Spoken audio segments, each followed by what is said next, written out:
आजचा विषय तसा इंट्रोडक्शन टू इकॉनॉमी. हा विषय निवडायचं कारणच असं होतं की माझ्या असं लक्षात आलंय की मागच्या ह्या 2 बॅचेस ज्या मी जवळून पाहिल्या त्यामध्ये खूप मुलांचा आधी अभ्यास झालेला आहे बऱ्यापैकी. म्हणजे त्यांनी वाचण्याचा प्रयत्न केलाय किंवा वाचलेलं आहेत, काही काही पुस्तकं वाचून झालेली आहेत. ओके, तुमचे काही डाऊट असतील तर पटकन टाका, म्हणजे मी मला शक्य असेल तर त्याच वेळेला मी त्याला हे करेन. तर अभ्यास होऊन पण त्यांना अशी जाणवते की ह्या विषयाला मात्र काहीतरी शिकवण्याची गरज आहे. आणि तसाच एक विषय म्हणजे इकॉनॉमी, की बाबा मुलांना काही काही भीतीच असते की ज्यांचं BA झालंय, इव्हन इंजिनिअरिंग मुलांना, की थोडीशी भीती आहे इकॉनॉमी बद्दल. तुमच्यापैकी आता एवढे लोक जॉईन झालेत की तुमच्यापैकी कोणाला भीती वाटते का रे इकॉनॉमीची? की म्हणजे दादा किंवा सर वाचून पाहिलंय आम्ही, पण थोडासा प्रॉब्लेम होतोय समजायला, असं वाटतं का रे तुम्हाला की नाही म्हणजे इकॉनॉमी म्हणजे की थोडं अंगावर काटा येतो? येस, मला हे खूप जाणवलंय. आणि 2 विषय असे आहेत की जे भीतीमुळं मुलांचे मार्क्स जातात, असं माझं प्रायमरी मत आहे. की सगळ्या गोष्टींचा विचार केला ना की मला कळतं की हे 2 विषय असे आहेत की नाही बाबा हे बाकीचं काही नाहीये, फक्त भीती या कारणामुळं ह्या विषयाचे मार्क्स कमी होत आहेत. आणि असे 2 विषय म्हणजे इकॉनॉमी आणि सीसॅट. मुळात ह्या विषयांचं परसेप्शनच चुकीचं. ज्या वेळेला मी इकॉनॉमीचे सेशन्स घेतो त्यावेळेला पहिल्या 2 सेशन्स मध्ये हे परसेप्शन पुसून टाकायचा मी प्रयत्न करतो. कारण इकॉनॉमी हा विषय तसा खूप ब्रॉड आहे. ओके, कधी सोपा वाटतो विषय. मग हे दोन्ही विषयांबद्दल बोलतोय मी, ज्याच्या भीती वाटते तुम्हाला. पहिलं इकॉनॉमी आणि सीसॅट, हे दोन्ही विषयांबद्दल ज्या वेळेला त्यांची भीती कमी होईल की बाबा मला हा विषय येत नाहीये, अशी भावना ज्या वेळेला कमी होईल त्यावेळेला तो विषय कळायला शिकायला मजा येते. इकॉनॉमी ह्या विषयाची मस्त गोष्ट म्हणजे ज्यावेळी तुम्ही स्वतःला सेंटर पॉइंट ठेवता ना प्रत्येक गोष्ट समजण्यात, की पॉवर्टी मला शिकायचे, ओके, तर मी गरीब कधी, असा विचार ज्या वेळेला नेहमी मनात चालू असतो त्याच वेळेला तो विषय पण सोपा वाटायला चालू होतो. आजच्या पूर्ण सेशनमध्ये GS4 या विषयामध्ये काल तुमचं सेशन झाले, सांगा बघू मला. GS4 हा मेन्सच्या विषयामध्ये कोणकोणते विषय येतात? आणि आपलं इंट्रोडक्टरी होणार, म्हणजे आपलं जरी हे डेमो सेशन असलं तरी तुम्ही माझे विद्यार्थी आहात आत्तापासूनच. ओके, मला फक्त बघायचंय, तुम्ही उत्तर द्यायचे सगळ्यांनी की GS4 मध्ये कोणकोणते विषय येतात. Economy, science and technology. Somnath, एक मिस झाला विषय, एक विषय मिस झाला.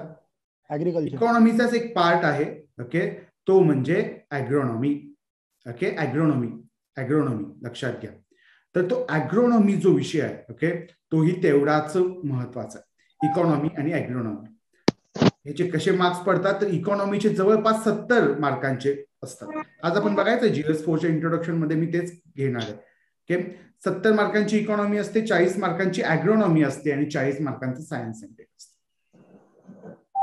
आणि आता आज या वेळेचा ज्यावेळी GS4 हा सब्जेक्ट, यावेळेला आपल्याकडे एक मेन्सची बॅच होती. म्हणजे मेन्सची मुलं, म्हणजे फक्त मेन्स देणार आहेत अशा मुलांची एक बॅच होती.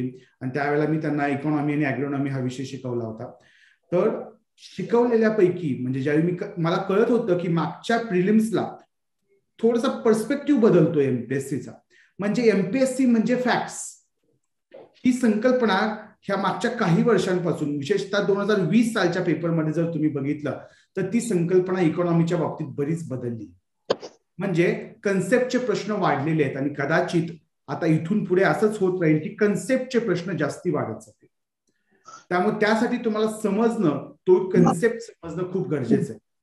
आता आपण पुस्तकं कोणती म्हणतोय तुम्हाला माहिती आहे की एक पहिलं पुस्तक म्हणजे देसले सरांचं पुस्तक, ओके, इकॉनॉमी, आणि दुसरं पुस्तक म्हणजे कोळंबे सरांचं पुस्तक.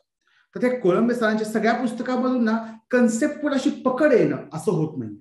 ओके, आणि पर्पज तोच आहे, म्हणजे तुम्हाला आज शिकवण्याचा म्हणजे इंट्रोडक्शन टू इकॉनॉमी घेण्याचा प्रश्न तोच आहे, तोच विषय घेण्याचा म्हणजे कारण ते आहे की तुम्हाला इकॉनॉमी काय आहे हे नक्की कळा. मुळात कन्सेप्ट ज्याला कळतील, त्या कन्सेप्ट एकदा कळायला लागल्या की विषय सोपा व्हायला चालू होतो. तुम्हाला माहिती आहे की मागच्या वर्षी म्हणजे MPSC मेन्स 2019 मागच्या वर्षी ऍक्च्युली मेन्स 2019ला जे प्रश्न होते ते बऱ्यापैकी अवघड होते GS4चे आणि मुलांचा ऍव्हरेज स्कोर होता 85 ते 90. पण आता मात्र ह्या 20च्या आता ज्यावेळी मेन्स दिली गेली त्यावेळेला मात्र लक्षात आलं की यावेळेला सगळ्यात जास्त स्कोर हा GS1 आणि GS4 ला आहे आणि कमी स्कोर हा GS2 आणि GS3 ला आहे. म्हणजे जे परसेप्शन होतं ते GS4 बद्दल बदलण्याची गरज आहे. ओके, आणि मला असं पर्सनली वाटतंय मुलांना की GS4 मध्ये म्हणजे इकॉनॉमी, ॲग्रोनॉमी आणि सायन्स अँड टेक यांचा इन्क्लुडिंग जो GS4 जनरल स्टडीज 4 आहे, ओके, ह्याच्यामध्ये 110च्या वर मार्क आपण सहज पाडू शकतो जर त्याचा व्यवस्थित अभ्यास केला तर. ओके, तेच परत मला सांगा बघू, प्रिलिमचा तुम्ही एवढे आता डेमो सेशन्स बघताय, तुम्ही प्रिलिमच्या पेपरचे अनालिसिस केलं असेल अशी माझी अपेक्षा आहे. ओके, सांगा मला की इकॉनॉमीचे किती क्वेश्चन्स येतात पोरांनो? इकॉनॉमीचे किती क्वेश्चन्स येतात प्रिलिम्ससाठी? गायत्रीने सांगितले 14 ते 15. येस मेघा. ओके, तर अप्रॉक्सिमेट आकडा आहे 15. ओके, तर असं होतं की त्या 15 पैकी काय करायचा अभ्यास? की मोठमोठी पुस्तकं वाचायची का? ओके, तुम्ही टॉपर्सचं बोलणं ऐकलं तर ते सांगतात की आम्ही दत्त सुंदरम वाचलं, आम्ही हे वाचलं, आम्ही ते वाचलं. तेवढी गरज आहे का? ओके, तर माझं उत्तर आहे नाही गरज.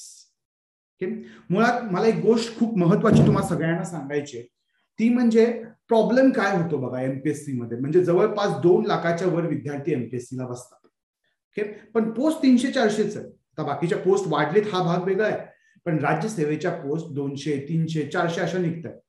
यामध्ये पण आपल्याला DC पाहिजे, म्हणजे क्लास 1 पाहिजे, DYSP पाहिजे, डेप्युटी CEO पाहिजे. अशा वेळेला काय करायचं? तर मग इथं येतोय येस चिट्टू, ओके, की आपल्याला ती भीतीच कमी करायची आपल्याला. तर इथं मेन कन्सर्न काय येतोय माहितीये मुलांना? की तुम्ही अभ्यास कसा करता, आणि हे अभ्यास कसा करतोय ह्याच्यापेक्षा पण महत्वाचं आहे की तुम्हाला परीक्षा पद्धत कळली. म्हणजे मी म्हणेन की सगळ्यात लवकर सिलेक्ट कोण होईल रे? ज्याला परीक्षा कळली आहे असाच व्यक्ती सिलेक्ट होईल. कारण बाकी कुणाला काय, तर बाकीचे फक्त अभ्यास करत जातात. आणि मला माहितीये, तुम्हीच मला सांगा मी बरोबर आहे की नाही, की ज्यांनी अभ्यास चालू केलाय त्यांनी पुस्तकं वाचली भरपूर. म्हणजे त्यांनी पॉलिटिक्सचं एक पुस्तक वाचलं, त्यांनी इकॉनॉमीचं एक पुस्तक वाचलं, त्यांनी जिओग्राफीचं एक पुस्तक वाचलं, पण परीक्षा पद्धत त्यांना कळली नाही. तुम्ही फक्त वाचत जाताय, बरोबर आहे का रे? ओके, येस, प्रॉब्लेम हा आहे आपला. ओके, माझं मत आहे की जर लवकर, आणि पर्सनली ज्यावेळी ह्या सगळ्या एक्सपिरियन्स मधनं मी पण गेलेलो आहे आणि आता मी तुम्हाला सगळ्यांना जाताना बघतोय, माझ्या एक गोष्ट लक्षात येते की आपल्याला ह्या MPSCच्या ह्या विशेष सायकल मध्ये राहायचं नाहीये जास्त दिवस. आपल्याला 2 अटेम्प्ट पूर्ण ताकदीनं द्यायचे आहेत आणि आपल्याला बाहेर पडायचं, सिलेक्ट होऊन बाहेर पडायचं. तर अशा वेळेला तो डायरेक्शनल अभ्यास खूप गरजेचा आहे. ओके, आणि आजच्या ह्या सेशन मध्ये आपण हे पर्टिक्युलरली इकॉनॉमी ह्या विषयाबद्दल पाहणार आहोत. ओके, मी तुम्हाला सांगितलं की जर प्रिलिम्स क्लिअर करायचे असेल अजून तरी CSAT-ला महत्व आहे. ओके, ते CSAT बद्दल पण वेगळी मुलं, म्हणजे ज्यांचं बॅकग्राऊंड थोडंसं इंजिनिअरिंग आहे किंवा अनालिटिकल ज्यांची आहे पॉवर, त्यांना CSAT सोपं जातं. पण मग माझं मत आहे बाकीच्यांना का नाही जात? याचं कारण आहे की ते विचार तसा करत नाहीयेत. ओके, म्हणजे म्हणजे मला ऍज अ फॅकल्टी, म्हणजे ज्यावेळी मी इथे शिकवतोय चाणक्य मंडलमध्ये, ओके, आम्ही ज्यावेळी सगळे बसतो, आणि लक्षात ठेवा चाणक्य मंडल खरंच परिवार आहे. म्हणजे ज्या वेळेला माझे विद्यार्थी समोर असतात त्यावेळेला मी ठरवलंय की काही लोकांना एक वेगळं, म्हणजे सगळ्यांसाठीचं मेडिसिन एक नाहीये, की प्रत्येकाचं मेडिसिन वेगळं आहे. म्हणजे एकाचा विचार करण्याची पद्धत एक असेल, दुसऱ्याची वेगळी असेल, तर प्रत्येकाला वेगवेगळ्या गोष्टी सांगाव्या लागतात. एखाद्याला भ्यायचीच सवय आहे, म्हणजे प्रत्येक गोष्टीचा अभ्यास करण्याआधी दादा मला जमेल का, म्हणजे चाणक्य मंडळमध्ये आपण दादा सर असं म्हणतो, तर दादा आम्हाला जमेल का असं असतं. तर माझं मत आहे की ते कमी करण्याचं काम आहे, म्हणजे CSAT ह्या विषयाबाबतीत तरी. ज्याला CSAT मध्ये चांगले मार्क्स पडतात तो होतो क्लिअर मोस्टली. पण दुसरे पण काही GS मधले विषय आहेत, त्यातला महत्वाचा विषय म्हणजे पॉलिटी, इकॉनॉमी आणि जिओग्राफी. ओके, कारण हिस्ट्री या विषयावर तुम्ही नाही जास्त भरोसा ठेवत. मग इकॉनॉमी कसं होतं, इकॉनॉमीची भीती असते की मग पूर्ण GSचीच भीती वाटायला चालू होते.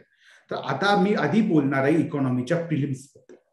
तसं तुम्ही आपण बोललो की इकॉनॉमीच्या प्रिलिम्स मध्ये किती प्रश्न असतात? 15 प्रश्न. तर अलीकडे तर मी मुलांना गॅरंटी देतोय, गॅरंटी की तुम्हाला 12 पैकी 15 प्रश्न बरोबर येतील. याचं कारण काय आहे?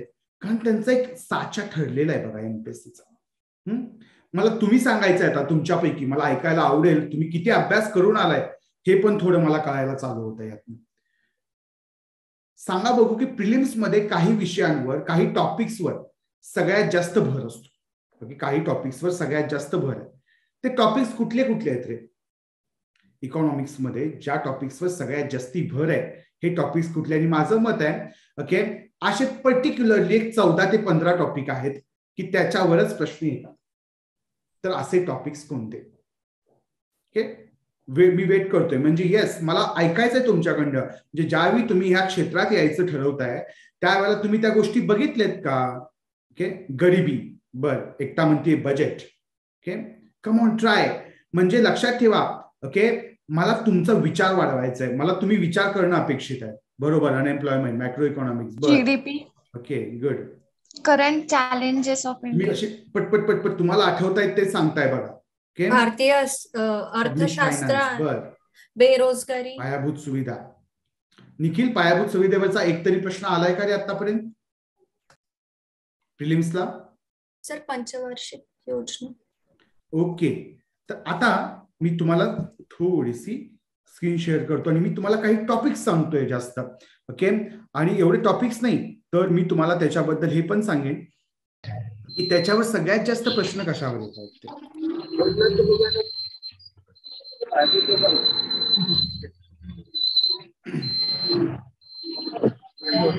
पहिला टॉपिक आहे. तर पहिला टॉपिक मी 2 प्रकारे करतोय. ओके, त्यातलं पहिला आहे कन्सेप्ट आणि दुसरा आहे अदर टॉपिक्स. कन्सेप्ट आणि अदर टॉपिक्स. आता कन्सेप्ट मध्ये किती प्रकारच्या कन्सेप्ट करायचे आहेत, त्यांच्या व्यवस्थितच करायचे आहेत. तर त्या 5 प्रकारच्या कन्सेप्ट आहेत. कुठल्या कुठल्या 5 प्रकारच्या कन्सेप्ट बघा मुलांना. पहिला आहे इन्कम. पहिला आहे नॅशनल इन्कम, म्हणजे राष्ट्रीय उत्पन्न. राष्ट्रीय उत्पन्न म्हटल्या तुम्हाला काय आठवतं मुलांनो? जीडीपी, जीएनपी, एनएनपी या सगळ्याच्या कन्सेप्ट आहेत ना, त्या कन्सेप्ट नॅशनल इन्कम बद्दलच्या. परचेसिंग पॉवर पॅरिटी, हरित राष्ट्रीय उत्पन्न, म्हणजे ग्रीन जीडीपी. तर ह्या सगळ्या कन्सेप्ट ह्या व्यवस्थित करायचे. आणि तुम्ही सगळा जर विचार केला ना आतापर्यंतच्या पेपरचा, मागच्या 7 ते 8 वर्षांच्या पेपरचा, तर ह्या टॉपिक्सवर जास्तीत जास्त कन्सेप्टवरच प्रश्न आलेले. ओके, कन्सेप्टवरच प्रश्न आलेले. दुसरा टॉपिक आहे करन्सी अँड इन्फ्लेशन, चलन व चलनवाढ. सर, कोणाचं तरी माईक चालू आहे, त्यांनी म्यूट करायला लावा. चलन व चलनवाढ, चलन व चलनवाढ. हे चलन व चलनवाढ म्हणजे काय? तर इन्फ्लेशनवर प्रत्येक एकानेक वर्षाला प्रश्न येताना दिसतो. खूप छोटी कन्सेप्ट आहे. मला सांगा बघूयात. Okay, properly. सर, कोणाचं तरी माईक चालू आहे, म्यूट करायला लावा.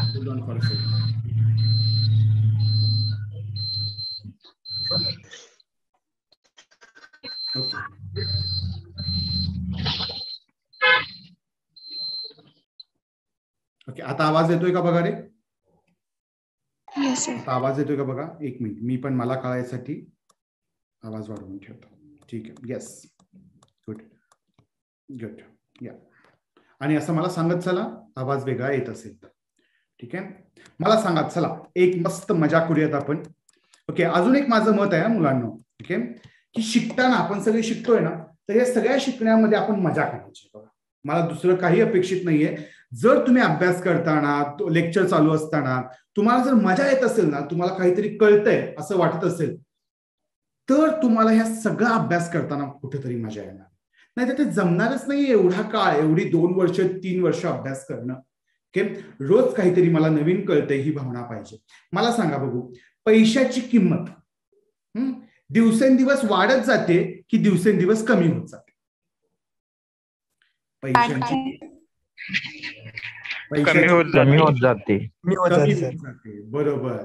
ओके, आता मला सांगा की लोक जे आपलं काय म्हणतात इन्व्हेस्टमेंट करतात, ओके, ती आता फिक्स डिपॉझिट सोडून म्युच्युअल फंड किंवा सेन्सेक्स किंवा शेअर्स मध्ये का करत असतील रे आता?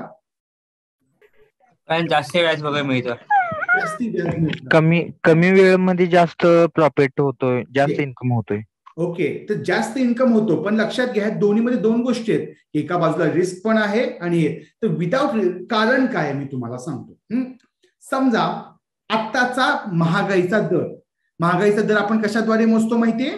तर CPI, consumer price index. Right मुलांनो. ओके, तर त्या कंझ्युमर प्राइस इंडेक्स मध्ये आपण ज्या वेळेला मोजतो तो समजा 6%.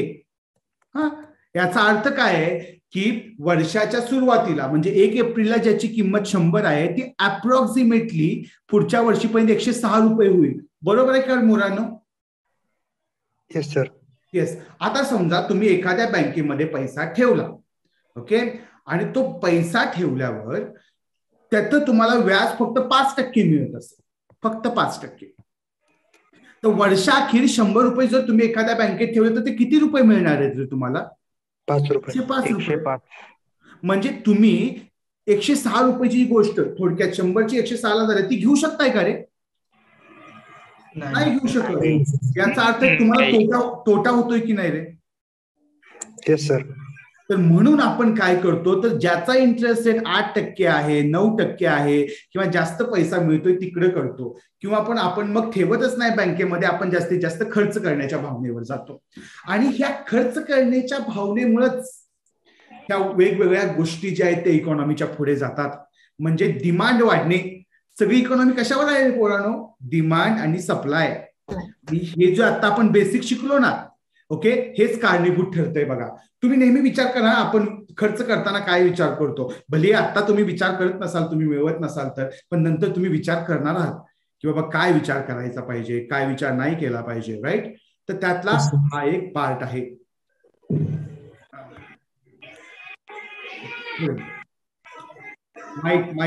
माईक ऑफ करायचे ते.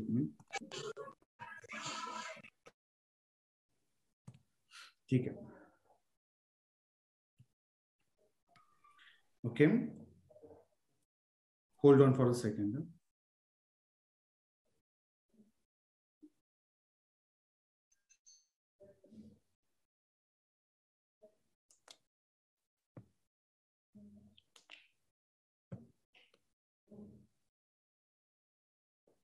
ओके, पुढे जाऊयात आपण. Hold on for a second. Pratik, okay, पुढचा मुद्दा लक्षात घ्या की आता आपण 2 बघतोय की नॅशनल इन्कम, चलन व चलनवाढ. आता पुढचा आहे की तिसरी कन्सेप्ट सांगा बघू. चलन व चलनवाढ नंतर तिसरी कन्सेप्ट कुठे? 5 कन्सेप्ट आहेत. परत मी सांगतोय, पहिली नॅशनल इन्कम बघितली आपण, दुसरी बघितली चलन व चलनवाढ, तिसरी कन्सेप्ट कुठली? Okay, role in RBI.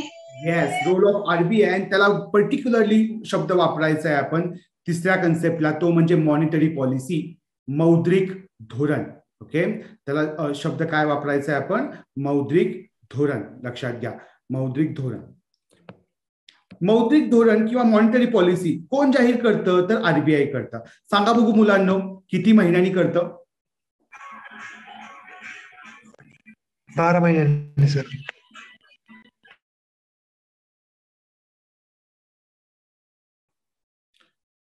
किती महिन्यांनी करतात मुलांनो?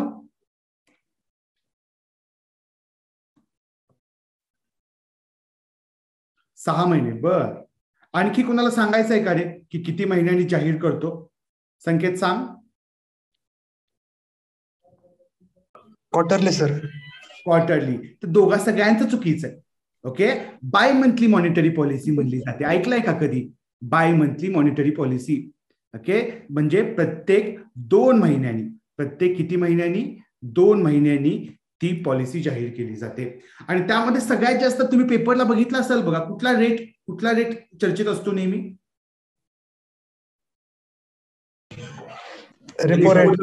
रेपो दर. येस, रेपो दर. तुम्हाला माहिती आहे पुराणो की एवढी छान संकल्पना आहे ही की रेपो दर काय होतं, कसं होतं. म्हणजे हे लेक्चर तुम्ही ज्या वेळेला आपलं म्हणजे मॉडेल शिकवताना ज्या वेळेला आपलं मॉनिटरी पॉलिसी होईल त्यावेळी तुमच्या लक्षात येईल हे की अरे वा असं असतं का ते, म्हणजे यामुळे वर्कआउट होतं का सगळ्या टर्म्स. त्यामुळे जी मॉनिटरी पॉलिसी आहे ओके त्याच्यावरनं सगळी इकॉनॉमी जी आहे ती रेपो दरावरनं कशी चालते हे आपल्याला बघायचं आहे. आणि हे म्हणजे काय, त्याला म्हणतात मौद्रिक धोरण. मौद्रिक धोरण. ओके एक मिनिट, आवाज येत नाहीये. आता येतोय का बघा आवाज? ओके आवाज येतोय मुलांनो? Yes sir. येस मला निकिता म्हणली की आवाज नाही म्हणून मी विचारले. ओके तर मुद्दा लक्षात घे की येस हे काय तर मॉनिटरी पॉलिसी दोन प्रकारच्या असतात. तर त्या आपण त्या सगळ्या त्यातून बघायचे. चौथा मुद्दा आहे, चौथा आहे फिस्कल पॉलिसी. फिस्कल पॉलिसी म्हणजेच तुम्ही जे पब्लिक फायनान्स म्हणला बघा मुलांना ओके ते फिस्कल पॉलिसी. फिस्कल पॉलिसी म्हणजेच काय थोडक्यात, तर फिस्कल पॉलिसी म्हणजेच थोडक्यात बजेट. बजेट ह्या लेक्चरमध्ये म्हणजे ह्याच्यामध्ये काय तुम्ही कुठली टर्म महत्वाची आहे, कुठलं डेफिसिट आपण शिकतो ते महत्वाचं आहे. तुम्ही नेहमी ऐकला असेल बघा की हा हे डेफिसिट माहिती आहे मला ही टर्म. कुठलं डेफिसिट म्हणतो आपण त्याला, कुठली तूट? Yes fiscal deficit. Fiscal deficit म्हणजे वित्तीय तूट. कोणी सांगता येईल का तुमच्यापैकी कुणाला थोडासा अभ्यास केलाय दादा आणि वित्तीय तूट म्हणजे हे? Yes sir. सांगा मला. हॅलो हा सर. सर वित्तीय तूट म्हणजे एकूण खर्च मायनस रेव्हेन्यू रिसिप्ट प्लस म्हणजे कर्जेतर भांडवली जमा सर. बर बर बर. थोडीशी हे म्हणजे कळतंय बघ की तू जे सांगितलंस ना ओके ती कन्सेप्ट वाईज म्हणजे त्याच्यावर पकड कशी पाहिजे. आता मी तुम्हाला सांगायचा प्रयत्न करतो. मला माहित नाही more than revenue. Okay okay okay. तर ना थोडीशी कशी टर्म वेगळी आहे बघा. मी थोडक्यात तुम्हालाही समजून सांगण्याचा प्रयत्न करतो. Hold on for a second. हे बघा म्हणजे आपल्या ह्याच्यामध्ये किती हे होतं खर्च. समजा आपल्याकडे येणारा पैसा जो आहे तो 100 रुपये. रिसिप्ट ज्या आहेत त्या 100 रुपयाच्या आहेत. म्हणजे केंद्र सरकारकडे किंवा सरकारकडे पैसा 100 येतो आणि खर्च करायला किती लागतोय रे, तर खर्च करायला लागतोय 120. म्हणजे एक्सपेंडिचर जो खर्च आहे तो 120 आहे. तर अशा वेळेला काय होतं तर तुमच्याकडे हे होत आहे कुणाकडून तरी ते बंद करा या. म्हणजे 20 रुपयाचा खर्च जास्त करतोय आपण. तर मी तुम्हाला जेव्हा आपलं पहिलं लेक्चर इकॉनॉमीचं असेल ना त्यावेळेला सांगणार आहे हे कोण सांगतो रे हे करायला, की बाबा तुमच्याकडे पैसा येतोय ना त्याच्यापेक्षा जास्ती खर्च करा. सरकारचं काम आहे ते खर्च करणं, तरच लोकांना पैसे येतील, लोकांना पैसे वापरायला येतील. ओके हे कोण करतं तर केन्स सांगतो, लॉर्ड मेनार्ड केन्स. ओके आणि त्या कन्सेप्टला म्हणतात वेलफेअर स्टेट. Welfare state. याचं कारण काय आहे तर सरकारचं काम आहे नोकऱ्या पुरवणं आणि नोकऱ्या पुरवायच्या असतील तर सरकारला खर्च करावा लागेल. त्यामुळं आपण हे 20 रुपये जादा खर्च करतो. आता हे काय आहे तर ह्या 20 रुपये म्हणजे काय तर पोरांनो लक्षात ठेवा बजेट डेफिसिट म्हणजे काय तर total receipts minus total expenditure. म्हणजे टोटल किती खर्च येतोय एकूण खर्च वजा एकूण जमा म्हणजे बजेट डेफिसिट. पण आपलं काम काय असतं माहितीये का, समजा तुमच्याकडे 20 रुपये नाहीयेत ओके 100 रुपये आले असताना तुम्ही 120 रुपये कसे खर्च करणार आहे सांगा बघू पोरांनो. 100 रुपये तुमच्याकडे तुमच्या सरकारकडे 120 रुपये सरकार कसं खर्च करू शकते सांगा. कर्ज घेईल sir. Exactly that's very good. म्हणजे आता ह्या दोघांच्यातलं हे कर्ज किती घ्यावं लागेल सरकारला तर 20 रुपये. बरोबर आहे की नाही. तर बजेट डेफिसिट झिरो करण्यासाठी म्हणजे बजेट डेफिसिट नेहमी 0 असतं लक्षात ठेवा. आणि ते बजेट डेफिसिट 0 करण्यासाठी सरकारला कर्ज घ्यावं लागतं. ते किती कर्ज तर ते 20 रुपये म्हणजे राहिलेले हे. आणि हे कर्ज म्हणजेच काय तर फिस्कल डेफिसिट वित्तीय तूट.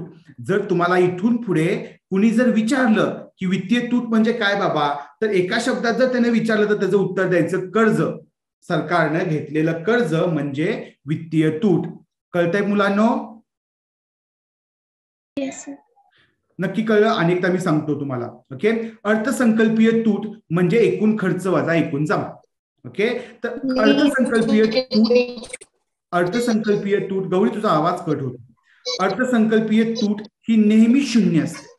अर्थसंकल्पीय तूट जी आहे ओके ती नेहमी किती असते तर ती नेहमी शून्य करायची असते आणि ती शून्य करण्यासाठी कर्ज घ्यावं लागतं. तर ते घेतलेल्या कर्जाचं प्रमाण म्हणजे फिस्कल डेफिसिट. घेतलेल्या कर्जाचं प्रमाण म्हणजे फिस्कल डेफिसिट. कळते? तर लक्षात घ्या, मी तुम्हाला हे एवढं का सांगतोय माहितीये मुलांना, तर वाचताना काय होतं बघा, म्हणजे समजा तुम्ही देसले सरांचं पुस्तक वाचताय, तर त्यावेळेला तुम्हाला ते पुस्तकी भाषेत कळतं रे ते, पण ज्यावेळी प्रश्न येतो ना तो वेगवेगळ्या प्रमाणात असतो. म्हणजे मला आठवतोय 2017च्या मेन्सचा प्रश्न की वित्तीय तूट म्हणजे काय, त्यांनी वेगवेगळी अशी पर्याय दिले होते आणि त्यातले 3 पर्याय बरोबर होते आणि 1 चुकीचा होता. तर तो कळणं आणि त्यासाठी ती कन्सेप्ट क्लिअर असावी लागते. ओके, आणि ह्या सगळ्यातले मोस्टली कन्सेप्ट वाईज प्रश्न येणार आहेत. तर फिस्कल पॉलिसी म्हणजे काय, तर बजेटशी रिलेटेड सगळ्या गोष्टी. आता 5वा कुठला राहिला रे कन्सेप्ट सांगा बघू, 5वी कन्सेप्ट कुठली राहिली सांगा. Effective revenue deficit. नाही, 5वी कन्सेप्ट म्हणजे वेगळा पॉइंट. ते रेव्हेन्यू डेफिसिट तर आहे, तो आपला कशाचा भाग आहे, पब्लिक फायनान्सचा म्हणजे फिस्कल पॉलिसीचा. 5वी कन्सेप्ट म्हणजे बॅलन्स ऑफ पेमेंट, म्हणजे इंटरनॅशनल ट्रेड संबंधित सगळं. ओके, त्याला म्हणायचं balance of payment, BOP, balance of payment. तुमच्यापैकी कोणी बॅलन्स ऑफ पेमेंट वाचलंय का रे आतापर्यंत? Yes sir. Yes, balance of payment समजलं तुम्हाला वाचून? सर थोडी कन्सेप्ट कळली फक्त, म्हणजे ओके, सॉरी. ओके, अनम्यूट करून सांग. ओके, कन्सेप्ट कळणं एक लक्षात बघूया. आता मला सांगायचंय करंट अकाउंट डेफिसिट काय आहे. तर ना ती एक खूप छोटीशी कन्सेप्ट आहे. तर ट्रेड डेफिसिट आणि करंट अकाउंट डेफिसिट मधला फरक काय तुम्हाला सांगता येईल का रे कुणाला? ट्रेड डेफिसिट एक कन्सेप्ट आहे आणि करंट अकाउंट डेफिसिट एक कन्सेप्ट आहे. ह्या दोघांमधला फरक काय? सर मी ट्राय करू का? येस, ट्राय कर, आपल्याला मजाच करायची, कर ट्राय. सर व्यापारी तुटीमध्ये आहे ना सर, हा, त्याच्यामध्ये आपलं इम्पोर्ट आणि एक्सपोर्टचं जे नेट असतं ना त्याच्यावरून बॅलन्स ऑफ ट्रेड काढला जातो. आणि बॅलन्स ऑफ पेमेंट मध्ये ओव्हरऑल आपल्या इंडियाचं म्हणजे बाकी गोष्टी फक्त, म्हणजे बॅलन्स ऑफ ट्रेड मध्ये कसं की फक्त व्हिजिबल गोष्टी आपल्या गुड्स जे आपण इम्पोर्ट एक्सपोर्ट करतोय, आणि बॅलन्स ऑफ पेमेंट मध्ये ओव्हरऑल सगळ्या गोष्टी येतात की जे आपण व्हिजिबल पण नाहीये, पण जे आपल्या इंटरनॅशनल लेवलला आपल्या इंडियाच्या इकॉनॉमीवर इफेक्ट करतात. बरोबर आहे. आता त्याने एक सांगण्याचा प्रयत्न केलाय, मी तुम्हाला व्यवस्थित सांगतो. ओके, तो मला माहिती आहे, थोडक्यात सांगायचंय. ओके, बॅलन्स ऑफ पेमेंट काढताना 2 गोष्टी असतात. ओके, एक असतं करंट अकाउंट आणि एक असतं कॅपिटल अकाउंट. ठीक आहे, तर आता आपण जी बोलतोय ती करंट अकाउंट मधली कन्सेप्ट आहे. त्या करंट अकाउंट मध्ये 2 गोष्टी असतात. ओके, एक विजिबल आणि दुसरी इनव्हिजिबल.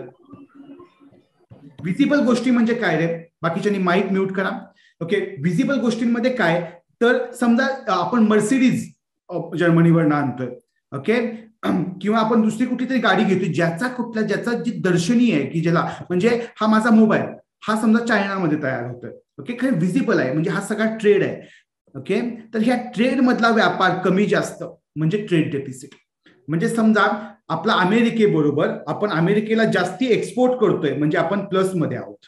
ओके, चायनाकडून आपण जास्त घेतोय म्हणजे आपण मायनस मध्ये आहोत. कळतंय? म्हणजे करंट जे ट्रेड डेफिसिट आहे ते कशासाठी असतं, फक्त गुड्स जे दिसतंय त्याच्यासाठी. ओके, पण ज्यावेळी आपण करंट अकाउंट डेफिसिटचा विचार करतो त्यावेळी आपण व्हिजिबलचा पण विचार करतो आणि इनव्हिजिबलचा पण विचार करतो. आता इनव्हिजिबल मध्ये काय काय येतात, तर इनव्हिजिबल मध्ये मेन येतं सर्व्हिसेस. म्हणजे आता आपण सगळ्यात जास्त प्रोव्हाइड काय करतो जगाला, तर सर्व्हिसेस प्रोव्हाइड करतो. ओके, तर त्या सर्व्हिसेस मध्ये येतं. त्यानंतर दुसरं आहे की आपले जे प्रॉफिट, इंटरेस्ट आणि डिव्हिडंड जे आहेत, ओके, ते, किंवा मग रेमिटन्सेस ह्या सगळ्या गोष्टींचा ह्या इनव्हिजिबल मध्ये काय म्हणतो त्याचा समावेश आहे. आणि कधी कधी असं होतं की इनव्हिजिबल मध्ये ओव्हरऑल आपण बघितलं तर इनव्हिजिबल मध्ये आपण प्लस असतो. कळतंय? तर ह्या सगळ्या अकाउंटचा ज्या वेळेला विचार करतो आपण, ओके, त्यावरनं आपण प्लस मध्ये का मायनस मध्ये आहे हे कळतं. त्याला म्हणतात करंट अकाउंट डेफिसिट म्हणजे कॅड. त्याला म्हणतात करंट अकाउंट डेफिसिट म्हणजे कॅड. हा फरक आहे. ट्रेड डेफिसिट म्हणजे फक्त वस्तूंच्या व्यापारामधला डॉलर्स येत आहेत की जात आहेत हा विचार करायचा, आणि करंट अकाउंट डेफिसिट म्हणजे पूर्ण करंट अकाउंटचा विचार करायचा, ज्यामध्ये ट्रेड तर आहे म्हणजे व्हिजिबल गोष्टी तर आहेत, पण इनव्हिजिबल गोष्टींचा पण विचार करतो आपण. आता कळलं का रे थोडं तरी? हो सर. ओके, तर हे जे आहे ह्याला म्हणतात करंट अकाउंट डेफिसिट. आणि बॅलन्स ऑफ पेमेंट मध्ये खूप छोट्या छोट्या गोष्टी आहेत. म्हणजे एक्सचेंज रेट कधी ठरवायचा, एक्सचेंज रेटचा कमी झाला तर काय परिणाम होतो, ऍप्रिशिएशन म्हणजे काय चलनाचं, डिप्रिसिएशन म्हणजे काय, ओके, छोट्या छोट्या गोष्टी आहेत आणि हे शिकायला खूप मजा येते. म्हणजे हा असा विषय आहे ना की जो शिकताना रोज वाटत जाते की अरे हा काहीतरी शिकलो आपण नवीन, काहीतरी शिकलो नवीन. आणि एक गोष्ट लक्षात घ्या पोरांनो की तुमच्यापैकी असं होईल पण की काही जण सिलेक्ट होणार नाही, पण हा जो विषय आहे ना इकॉनॉमी, तो तुम्हाला बाहेर कुठेही काम करताना म्हणा, म्हणजे तुम्ही पुन्हा आयटी क्षेत्रात गेला किंवा कुठल्याही क्षेत्रात गेला तरी हा विषय तुम्हाला नेहमी मदत करत राहणार आहे. ओके, त्यामुळे ह्या विषयाकडे एका वेगळ्या पर्स्पेक्टिव्हने पण बघायचं. ओके, ठीक आहे. कन्सेप्ट कुठल्या 5 कळल्या का? तुम्ही लिहून घेताय का रे हे सगळं? Yes sir. येस, लिहून घ्यायचं आहे. ओके, लिहून घ्यायची सवय आतापासूनच लावायची. ओके, ती सवय पुन्हा येत नाही, ती आतापासून लावायची व्यवस्थित. येस, आता बाकीचे कुठले कुठले विषय? ओके, जे बोल. चौथी कन्सेप्ट सांगाल कोणती होती? ओके, परत मी 4 कन्सेप्ट रिपीट करतो मग. ओके, पहिली कन्सेप्ट मी सांगितलं नॅशनल इन्कम. ओके, दुसरी कन्सेप्ट सांगितली मी करन्सी अँड इन्फ्लेशन म्हणजे चलन व चलनवाढ. ओके, तिसरी कन्सेप्ट सांगितली मी मॉनिटरी पॉलिसी म्हणजे मौद्रिक धोरण. चौथी कन्सेप्ट मी सांगितली ती म्हणजे फिस्कल पॉलिसी म्हणजे वित्तीय धोरण सरकारचं असतं ते, म्हणजे बजेट इनडायरेक्टली. आणि 5वी कन्सेप्ट सांगितली मी बॅलन्स ऑफ पेमेंट म्हणजे इंटरनॅशनल ट्रेड संदर्भात सगळं, म्हणजे इंटरनॅशनल इकॉनॉमिक्स. येते लक्षात? तर ह्या 5 कन्सेप्ट ह्यासाठी कुठलं पुस्तक वापरणार सांगा बघू मला तुम्ही. जर बेसिक पुस्तक वापरायचं असेल, ओके, तर माझं मत आहे की काही जणांचं ज्यांचं इंग्लिश चांगलं आहे ना, ओके, त्यासाठी त्यांनी एक 12वीची एक एनसीईआरटी, ओके, ज्याचं नाव आहे इंट्रोडक्टरी मॅक्रो इकॉनॉमिक्स.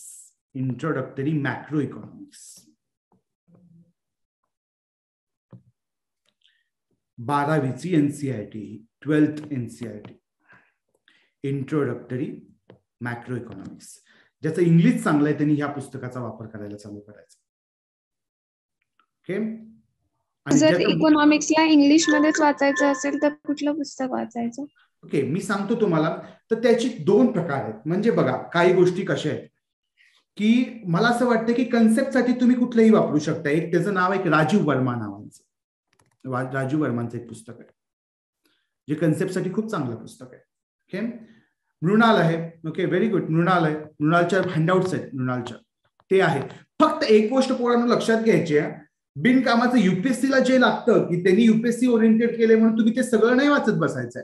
ओके, तुमचा होल्ड पाहिजे कुठल्या गोष्टींवर. येस, रमेश सिंग पण चालेल सोमनाथ, पण नवीन एडिशन. सोमनाथ, जुनी एडिशन बिनकामाची मोठी एडिशन आहे, तर जुनी एडिशन नाही वापरायची. ओके, तर फक्त सिलेबसला जे गरजेचं आहे, म्हणजे आजचं सेशन घेण्याचं कारण हे आहे की ते मोठमोठे जे सांगतात जे सगळं तेवढं नाही करायचंय. ओके, पेपर बघायचा आहे, सिलेबस बघायचा आहे, तेवढंच जास्तीत जास्त व्यवस्थित करण्याचा प्रयत्न करायचा आहे. आणि मग काहीतरी ऍडिशनल करायला गेलात तरी चालेल. तर जे इंग्लिशमध्ये वाचतात ते हे, पण मग जे महाराष्ट्राची इकॉनॉमी ती कुठून करणार, तर माझं मत आहे की हे व्यवस्थित करा. ओके, आणि त्यानंतर तुम्ही भर द्यायचा आहे महाराष्ट्राचा इकॉनॉमिक सर्वे. ह्याबद्दल जे सिलेबस मध्ये आहे. Okay, correct Swapnil, syllabus complete करायचे, पुस्तकं अजिबात कंप्लीट करायचे नाहीत. आणि हे फक्त इकॉनॉमिक्स बद्दल लागू होत नाही मुलांना, हे बाकीच्या सगळ्या विषयाबद्दल लागू होतं. ओके, त्यामुळे आपण दोन्हीवर व्यवस्थित करायचं. ओके, महाराष्ट्राच्या इकॉनॉमिक्स बद्दल वेगळं पुस्तक आहे का? नाही, महाराष्ट्राच्या इकॉनॉमी बद्दल कसं आहे बघ, देसले का प्रेफर करतो आपण, याचं कारण असं आहे की त्यामध्ये सगळ्याच गोष्टी कव्हर होतात. महाराष्ट्राचं पण कव्हर होतं आणि हे पण कव्हर होतं. ओके, पण याचा अर्थ असा नाही की तेच केलं पाहिजे. जर तुम्हाला इंग्लिशमध्येच वाचायचं तुम्ही दुसरं पुस्तक वाचू शकता. Okay, Sanjeev Verma, yes, I think मी राजीव वर्मा म्हणलोय, संजीव वर्मा नाव आहे त्यांचं. ओके, तर लक्षात ठेवायचं आहे की कुठलंही पुस्तक वाचा इकॉनॉमिक्स, फक्त इकॉनॉमिक्सचा डेटा जास्ती आहे. तुम्ही जर मेन्सचे पेपर बघितले, ओके, तर तुमच्या लक्षात येईल की महाराष्ट्राच्या रस्त्यांवर, महाराष्ट्राच्या वेगवेगळ्या स्कीम्सवर प्रश्न जास्ती येत आहेत. तर ते कुठून करायचे, तर त्याचं उत्तर मी तुम्हाला दिलं की महाराष्ट्राचा इकॉनॉमिक सर्वे. कळतंय? म्हणजे महाराष्ट्राची कृषी धारणा काय आहे, कशा आहेत, या सगळ्या गोष्टी. सिलेबस खूप वेगळा आहे, म्हणजे इकॉनॉमिक्स युपीएससीचा आणि एमपीएससीचा. ओके, त्याच्यावर वेगळं सेशन घेता येईल. ओके, तर आता नको विषय काढायला. चिट्टू, मला वाटत नाहीये कोळंबे सरांचं पुस्तक सफिशियंट आहे. मला असं वाटतं की कोळंबे सरांचं पुस्तक प्रिलिम्ससाठी सफिशियंट आहे. येस, म्हणजे चिट्टू म्हणतोय ते, त्याचं नाव मला माहित नाही काय, तर त्यानं टाकलंय तरी झूमला. ओके, तर मला असं वाटतं की कोळंबे सरांचं पुस्तक ऑब्व्हियसली सफिशियंट आहे फक्त प्रिलिम्सला. ओके, पण मेन्ससाठी नाहीये सफिशियंट. मेन्ससाठी तुम्हाला आता मला वाटत नाही की कुठलंच पुस्तक सफिशियंट आहे. ओके, कारण तुम्हाला व्यवस्थित सगळ्या कन्सेप्ट मध्ये खोलात जावं लागेल, थोडा करंट अफेअर्स करावा लागेल, थोडासा महाराष्ट्राचा इकॉनॉमिक सर्व्हे करावा लागेल, छोट्या गोष्टीमध्ये भर द्यावा लागेल म्हणून. ओके, ठीक आहे. मी आता परत मुद्द्यावर जातोय. आपण प्रिलिम्स इकॉनॉमिक्स असं बघत होतो. संकेत, येस, कंबाईन साठी पण आहे. बेसिक कन्सेप्ट साठी कोणतं बुक आहे हे मी तुम्हाला सांगितलं की आधी इंट्रोडक्टरी मॅक्रो इकॉनॉमिक्स हे 12th NCERTचं व्यवस्थित करायचं. ओके, ऍग्रिकल्चर साठी देसले सरांचं पुस्तक बेस साठी चालेल का? बेस साठी सगळेच चालतील रे, म्हणजे काहीच प्रॉब्लेम नाहीये. ओके, पण तेवढं इनफ नाहीये, एवढं लक्षात ठेवायचं कुठे ना कुठे. आपण जाऊयात ॲग्रोनॉमीकडे जायचं थोडंसं. बेसिक साठी मराठीतलं कोणतं बुक? बेसिक साठी मराठीतलं कोणतं बुक? ओके, बेसिक साठी मराठीत आता अजिबात चांगलं पुस्तक नाहीये जे कन्सेप्ट कव्हर करतंय तुझं. कळतंय मी तुला काय म्हणतोय? म्हणजे कन्सेप्ट खूप छानरित्या एकाच पुस्तकामध्ये कव्हर करतायत असं बुक नाहीये. मग पर्याय एकच असतो की देसले सरांचं किंवा कोळंबे सरांचंच वाचायचं. ओके, त्यामुळे माझं मत आहे की येस, की कोळंबे सरांची तशी भाषा सोपी आहे, त्यामुळे तुम्हाला कोळंबे सरांचं पुस्तक सोपं वाटतंय, त्यामुळे तुम्ही चालू करू शकता. ठीक आहे, कोळंबे सरांचं पुस्तक. चाणक्य पण लवकरात लवकर पुस्तक येत आहे. ओके, आपला मुद्दा कुठला चालला होता? परत मी मुद्द्यावर येतोय मुलांनो, की मी तुम्हाला सांगत होतो की प्रिलिम्स इकॉनॉमिक्सला काय करायचं. तर पहिल्यांदा 5 कन्सेप्ट हे तुम्हाला मी सांगितलं. आता ते सोडून असे 8 टॉपिक्स आहेत ज्याच्यावर जास्तीत जास्त प्रश्न आहेत. ओके, किती टॉपिक्स आहेत मुलांनो? 8 टॉपिक्स आहेत, आणि त्याचे तुम्ही सांगा. येस, मी शिकवेन की नाही मी सांगता येत नाही, पण बऱ्यापैकी इकॉनॉमिक्स घेईन. Okay, don't worry about it. Okay, आता मी परत येतोय मुद्द्यावर. कुठले टॉपिक्स तुम्ही मगाशी सांगितले, ओके, ते मी सांगायला सुरुवात करतोय.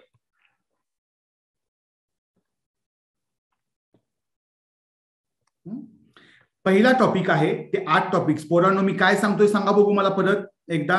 विषय कुठला, मुद्दा कुठला चालू आहे आपला? इकॉनॉमिक्स मध्ये कॉन्सेप्ट अँड ऑर्डर, त्याच्यामधला ऑर्डर चालू आहे. ऑर्डर चालू आहे की जो प्रिलिम्सला येणार आहे. त्यातला सगळ्यात पहिला विषय आहे तो म्हणजे पॉवर्टी. या पॉवर्टीच्या आधी एक काम करायचं आहे. ओके, इंट्रोडक्टरी इकॉनॉमिक्स म्हणजे मला काय म्हणायचं असेल रे? इंट्रोडक्टरी इकॉनॉमिक्स म्हणजे की साधे कन्सेप्ट आहेत बघा. देसले सरांचा पहिला टॉपिक किंवा कोळंबे सरांचा पहिला टॉपिक की डेव्हलपिंग इकॉनॉमी म्हणजे काय, जीडीपी कोणाचा किती आहे हे. त्यानंतर ॲडम स्मिथ एका बाजूला, त्याची काय आयडिओलॉजी होती, लॉर्ड मेनार्ड केन्सची आयडिओलॉजी काय होती, त्यानंतर मिल्टन फ्रीडमनची आयडिओलॉजी काय होती. ओके, हे म्हणजे इंट्रोडक्टरी इकॉनॉमिक्स. हे आधी करायचं, कारण ह्याच्यावर एखादा प्रश्न येण्याची शक्यता जास्ती असते. Okay, introductory economics. त्यानंतर इंट्रोडक्टरी इकॉनॉमिक्स झाल्यावर पुढचा टॉपिक करायचा आहे तुम्ही व्यवस्थित, तो म्हणजे पॉवर्टी. पॉवर्टीमध्ये सगळ्यात महत्वाचं काय येतं तर वेगवेगळ्या कमिटीज. ओके, कुणी कुठली संकल्पना आणली. ओके, रमेश सरांचं चालेल. ओके, काही प्रॉब्लेम नाहीये. पॉवर्टी संकल्पनेमध्ये सांगा बघू मला कुठल्या कुठल्या कमिटीज येतात. मगाशी तुम्ही बऱ्याच जणांनी नावं लिहिली होती म्हणून विचारतोय मी. पॉवर्टी मध्ये कुठल्या कुठल्या कन्सेप्ट येतात? YK अलग कृती दल, लकडावाला. बरोबर, 1962च्या कृती दलापासून सुरुवात होते. मग अलग आहे, लकडावाला आहे, तेंडुलकर आहे, रंगराजन आहेत. ह्या महत्वाच्या समिती झाल्या. अशा अनेक आहेत. मग दत्त आणि मार्टिननं मांडलेली पॉवर्टी गॅप संकल्पना वगैरे वगैरे. तर पॉवर्टी हा चॅप्टर आहे तो थोडासा फॅक्ट्सच्या पद्धतीने व्यवस्थित करायचा आहे की कुठल्या फॅक्ट्स व्यवस्थित झाल्या पाहिजेत, नाहीत झाल्या पाहिजेत. ओके, दुसरा टॉपिक आहे महत्वाचा. ओके, तो म्हणजे अनएम्प्लॉयमेंट, बेरोजगारी.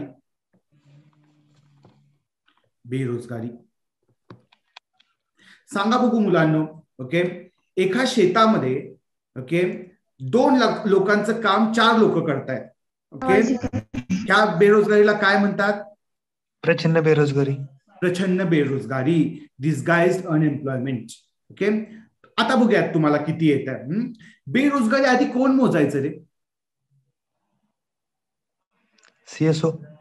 सीएसओ मोजायचं का? बर, सीएसओ मोजायचं, ठीक आहे. आता कोण मोजतंय? एनएसएसओ. ओके, त्या सर्वेचं नाव होतं एनएसएसओ सर्वे. लक्षात घ्या, एनएसएसओ सर्वे, नॅशनल सॅम्पल सर्वे ऑर्गनायझेशन. ओके, आता ते मोजतंय एनएसओ, नाही एनएसएसओ नाही.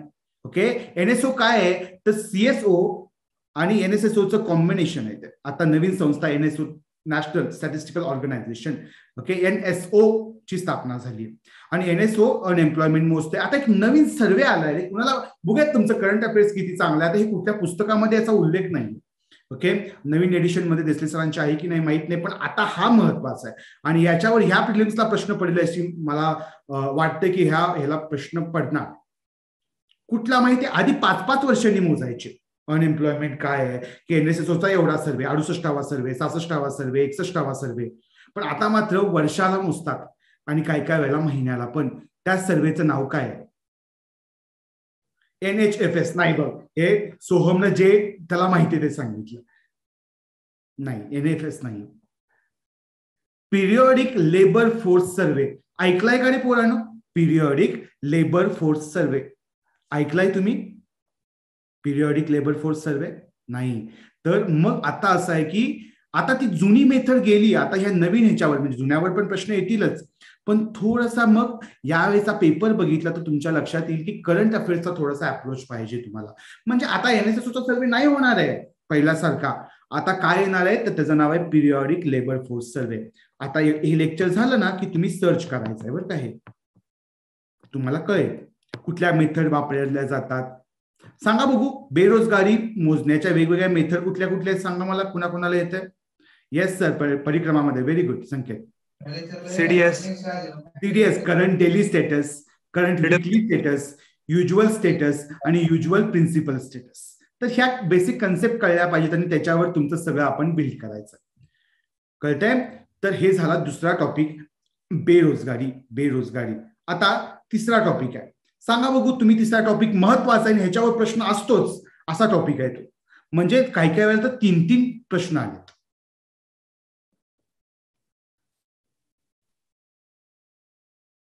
एनीवन, काय तुम्हाला गेस करायचंय? Index. Yes, right. The answer is 3 number आहे पॉप्युलेशन. पॉप्युलेशन. पॉप्युलेशन. तुम्ही दारिद्र्य बेरोजगारी कुठल्याही एका बुक मधनं व्यवस्थित केलं तरी चालेल बरं का रे मुलांना. ओके, कुठल्याही एका बुक मधून, मग ते तुम्ही इकडून करा तिकडून करा का कुठूनही चालेल, पण चालेल. ओके, फक्त एक गोष्ट लक्षात ठेवायची आहे, अलीकडचा जो नीती आयोगाचा अहवाल आहे आणि नीती आयोगाची हे सगळ्यात महत्वाची. तर पॉप्युलेशन करताना एक गोष्ट व्यवस्थित लक्षात ठेवायची की खूप आहे पॉप्युलेशन मध्ये करण्यासारखं, आणि तुम्हाला माहिती की HRD मध्ये तुम्ही ऑलरेडी ते करणार आहात.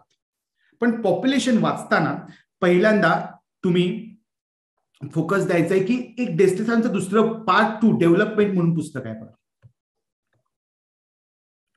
हे डेव्हलपमेंट पुस्तकातला पॉप्युलेशन चॅप्टर तुम्हाला माहिती आहे का? हे पुस्तक डेव्हलपमेंट म्हणून पुस्तक आहे, माहिती आहे तुम्हाला पुस्तक ते? दीपस्तंभ प्रकाशनचा. येस. तर त्यातला पॉप्युलेशन टॉपिक हा व्यवस्थित करायचा आहे. पण ह्याच्या बरोबरच मागच्या काही वर्षातून लक्षात येते की महाराष्ट्राचा इकॉनॉमिक सर्व्हे मधलं एक लोकसंख्या हा चॅप्टर आहे. लोकसंख्या हा चॅप्टर. ओके, त्याच्यामधून बरेच प्रश्न येतात. ओके, आणि पॉप्युलेशनचे बाकीचे धोरणं बिरणं आहेत ते हे सगळे कव्हर होतात. तर एवढं जरी केलं तरी तुमचे 2 ते 3 प्रश्न बऱ्यापैकी कव्हर होत आहेत. ओके, तर हा आहे तिसरा पॉप्युलेशन हा चॅप्टर. ओके, पुढचा प्रश्न, पुढचा टॉपिक आहे प्लॅनिंग. पुढचा टॉपिक आहे नियोजन. प्लॅनिंग. पुढचा टॉपिक कोणता आहे? नियोजन. नियोजनामध्ये सगळ्यात पहिलं काय करावं लागणार मुलांना सांगा? प्लॅनिंग कमिशन आणि त्यानं केलेल्या कुठल्या योजना? पंचवार्षिक योजना. पंचवार्षिक योजना. किती पंचवार्षिक योजना झाल्या सांगा बघू मला? 12 पंचवार्षिक योजना झाल्या. त्या 12 पंचवार्षिक योजनांचे प्रत्येकाचे मॉडेल काय होते हे सगळं. आणि आता मात्र सगळ्यात जास्त प्लॅनिंग, आता प्लॅनिंग कोण करतं रे आपलं? नीती आयोग. नीती आयोग. तर तुम्ही आता सगळ्यात भर द्यायचा आहे नीती आयोगावर. ओके, नीती आयोगावर. नीती आयोग आणि आधीचं प्लॅनिंग कमिशन, ओके, ह्याच्यामध्ये काय फरक आहे रे? नीती आयोग आणि प्लॅनिंग कमिशन ह्याच्यामध्ये मूळ फरक काय होता सांगता येईल कुणाला? हो सर, अगोदर आहे सर जे प्लॅनिंग होतं ना ते सेंट्रलाइज प्लॅनिंग होतं, म्हणजे बरोबर. केंद्राकडून खालीपर्यंत प्लॅनिंग व्हायचं. आता म्हणजे ते इकडं स्थानिक स्वराज्य संस्था इकडून खालून वरती प्लॅनिंग जाते सर. नाही नाही नाही, आता तू चुकलास. ते स्थानिक स्वराज्य संस्थांचा अजून एवढा सहभाग नाहीये. ओके, पण मेन आहे role of states. Role of states, राज्यांचा सहभाग. कळतंय? तर तो राज्यांचा सहभाग सगळ्यात जास्त महत्वाचा आहे. आणि त्यामुळे एक नवीन प्रिन्सिपल जे तुम्ही पॉलिटीमध्ये बघणार आहात त्याला म्हणायचं कोऑपरेटिव्ह फेडरलिझम. ओके, सहकारात्मक संघराज्यवाद. ओके, तो वाढलाय. म्हणजे प्लॅनिंगच्या नियोजनाच्या वेळेलाच ओके स्टेटला, राज्यांना आपली मतं आता नियोजन आयोगाद्वारे मांडता येतात. आणि हा फरक आहे. तुमच्या लक्षात येत असेल की नीती आयोग बऱ्याच प्रमाणात ओके अनेक इंडेक्सेस काढते बघा अलीकडे. तुम्हाला सांगता येतील का रे वेगवेगळे इंडेक्सेस मला नीती आयोगाचे? कुणाला सांगता येते बघा नीती आयोगाचे वेगवेगळे इंडेक्सेस सांगा मला. आपले सगळे लेक्चर्स म्हणजे तुम्ही ज्या वेळेला ऍडमिशन घ्याल, निदान माझे तरी असेच असणार. तर मी वन वे नाही बोलणार. ओके, मी तुमच्याकडनं करून घेण्याचा प्रयत्न करणार आहे जास्तीत जास्त. ओके, कारण मला तुमचा वेळ नाही घालवायचा आहे. तुम्हाला परीक्षा लवकरात लवकर कळली पाहिजे की डिमांड काय आहे एक्झामची. इंडेक्सेस, हेल्थ इंडेक्स असं पर्टिक्युलर एक आता नवीन निघालाय. Okay, health index. आणखी एक सेकी नावाचा इंडेक्स आहे, स्कूल एज्युकेशन क्वालिटी इंडेक्स. एक कंपोजिट वॉटर मॅनेजमेंट इंडेक्स नावाचा आहे, कंपोजिट वॉटर मॅनेजमेंट इंडेक्स नावाचा एक इंडेक्स आहे. ओके, ऍस्पिरेशनल डिस्ट्रिक्ट प्रोग्राम नावाचा एक प्रोग्राम त्यांनी चालू केलाय. ओके, आणखी कुणाला काय सांगायचं आहे? Sustainable development goal India index. Okay, SDG India index.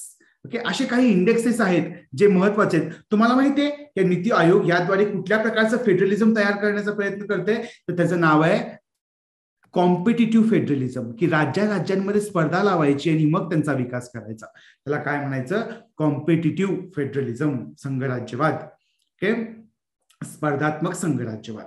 तर नीती आयोगामुळे हे आलंय. तर लक्षात घ्या पोरांनो की वाचताना समजून घेताना ह्या गोष्टी समजून घ्यायच्या आहेत तुम्ही. ठीक आहे, तर नीती आयोगावर जास्तीत जास्त प्रश्न इथून पुढे येण्याची शक्यता आहे. ठीक आहे, म्हणजे आधीच्या ह्याच्यावर येतीलच, पण या प्रकारे पण येऊ शकते. ओके, पुढचा 5वा टॉपिक. आता सांगा, मगाशी एकाने सांगितला होता टॉपिक, तो कुठला आहे? बरोबर सांगितला होता टॉपिक.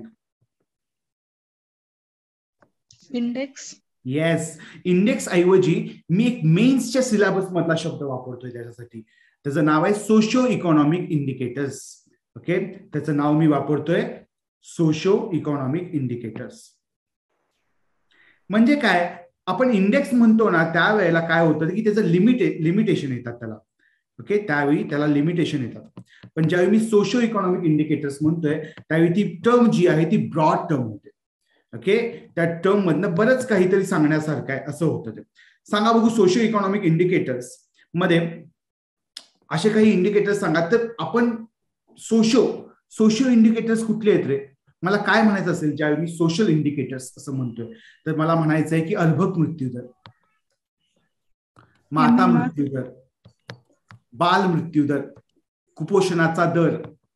कळतंय का रे? आणि तुम्हाला आठवत असेल ज्याने प्रिव्हियस इयर क्वेश्चन्स बघितलेत तर याच्यावर प्रश्न आहेत का रे मुलांना? कुणी वाचलेत प्रश्न ह्याच्यावर? तर हा जो भाग आहे हा कशामध्ये येतो? सोशल इंडिकेटर्स मध्ये. आणि मग इकॉनॉमिक इंडिकेटर्स कुठले कुठले आहेत सांगा बघू मला, जे सगळे आपल्या पुस्तकामध्ये आहेत बघा, ज्याच्यावर प्रश्न असतोच. ह्युमन डेव्हलपमेंट रिपोर्ट मधले बरेच इंडिकेटर्स आहेत. ह्युमन डेव्हलपमेंट रिपोर्ट मध्ये सगळ्यात पहिले येतं ह्युमन डेव्हलपमेंट इंडेक्स. ओके, ह्याचेच भाग आहेत की inequality adjusted human development index, GDI, GII. Okay, असे वेगवेगळे इंडेक्सेस. Multi dimensional poverty index, global hunger index. ठीक आहे, हे सगळ्याचा भाग जो आहे ओके हे आहेत इंडेक्सेस. आता सगळ्यात जास्त आपण प्रगती एका इंडेक्स मध्ये मागच्या 4-5 वर्षामध्ये खूप प्रमाणात केली. कुठला इंडेक्स आहे तो सांगता येईल? ऑप्शन्स देतो मी तुम्हाला. HDI, GDI, is of doing business आणि SDG इंडेक्स.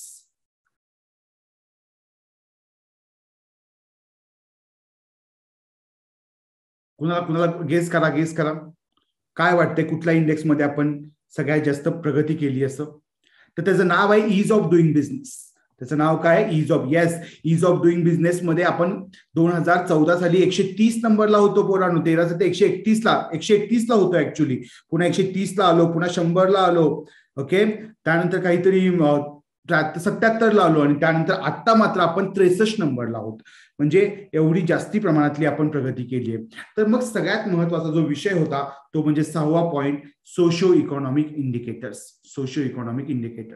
आता 7वा पॉइंट आहे तो म्हणजे स्पेशल इकॉनॉमिक झोन. ह्याच्यावर ना 3दा प्रश्न आलेला आहे पोरांनो. प्रिलिम्सला 3दा प्रश्न आलेला आहे. स्पेशल इकॉनॉमिक झोनचं धोरण किती साली अस्तित्वात आलं सांगा?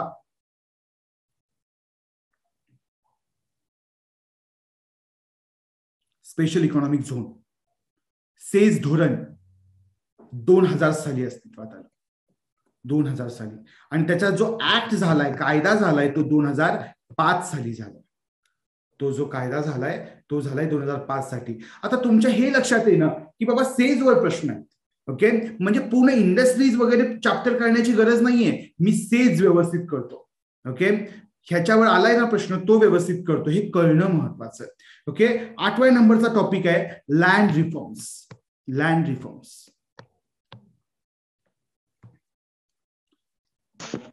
ओके, आधी होते, आता 4 प्रकारचे लँड रिफॉर्म झाले की आधी आपण ते भूदान ग्रामदान मुवमेंट झालेली, त्यानंतर कन्सोलिडेशन ऑफ लँड होल्डिंग झालेलं. ओके, त्यानंतर टेनन्सी रिफॉर्म्स म्हणजे जे कुळ कायद्यात जी बदल झालेला आहे ते सगळे. ओके, तर ह्या लँड रिफॉर्म्सवर 3दा प्रश्न आलेला आहे मागच्या 7 वर्षांमध्ये. ओके, त्याचा अर्थ की प्रश्न रिपीट होत आहेत त्याच टॉपिकवर. ओके, त्यानंतर 9वा टॉपिक आहे कन्सेप्ट सोडूनचे पुढचा 9वा टॉपिक आहे. सांगू शकताय का 9वा टॉपिक कुठला राहिला असेल? एनीवन? शासकीय योजना, गव्हर्नमेंट स्कीम्स. आणि ह्या पण गव्हर्नमेंट स्कीम्स सगळ्या करायची गरज नसते बरं का पोरांनो. काही महत्वाच्या मिनिस्ट्रीजच्या गव्हर्नमेंट स्कीम्स करायचे. ओके, ज्याच्यावर सगळ्यात महत्वाचा प्रश्न येतोच गव्हर्नमेंट स्कीम्सवर, असा कुठला प्रश्न आहे, कुठली मिनिस्ट्री आहे की ज्याच्यावर प्रश्न येतोच, तर ती आहे ऍग्रीकल्चर मिनिस्ट्री. कुठली मिनिस्ट्री आहे? ऍग्रीकल्चर. म्हणजे त्याच्यावर प्रश्न आहेच. नॅशनल फूड सिक्युरिटी मिशनवर प्रश्न आलेलाच आहे. काय वेळेला येस, मिनिस्ट्री ऑफ HRD, बरोबर आहे चितू. ओके, त्यानंतर मिनिस्ट्री ऑफ HRD झाल्यानंतर मिनिस्ट्री ऑफ ऍग्रीकल्चर आणि मधल्या काळात मिनिस्ट्री ऑफ मायनॉरिटी अफेअर्सवर पण प्रश्न आला होता. ओके, आता मिनिस्ट्री ऑफ HRD नाही बघा, आता मिनिस्ट्री ऑफ एज्युकेशन झाली. तर काही ठराविक मिनिस्ट्रीज आहेत ज्या मिनिस्ट्रींची नावं, ministry of woman and child development. कधी कधी मिनिस्ट्री ऑफ फायनान्सची म्हणजे जनधन योजनेवर, एकाच योजनेवर 3दा प्रश्न आले. म्हणजे ते काहीतरी 14 साली प्रश्न आला, 16 साली आला, परत 18 साली प्रश्न आला. तसं आता त्यांनी मागच्या वर्षी आयुष्यमान भारतवर पहिल्यांदा प्रश्न विचारलाय. आता मला असं वाटतं की आता आयुष्यमान भारत ही सगळ्यात मोठी योजना झाली. ओके, हेल्थच्या बाबतीतली. तर आता याच्यावरचे पण प्रश्न वाढणार आहेत. म्हणजे आयुष्यमान भारत, तुम्ही सांगा बघू, आयुष्यमान भारत या योजनेची सुरुवात कोणत्या वर्षी झाली सांगा? आयुष्यमान भारत या योजनेची सुरुवात कोणत्या वर्षी झाली?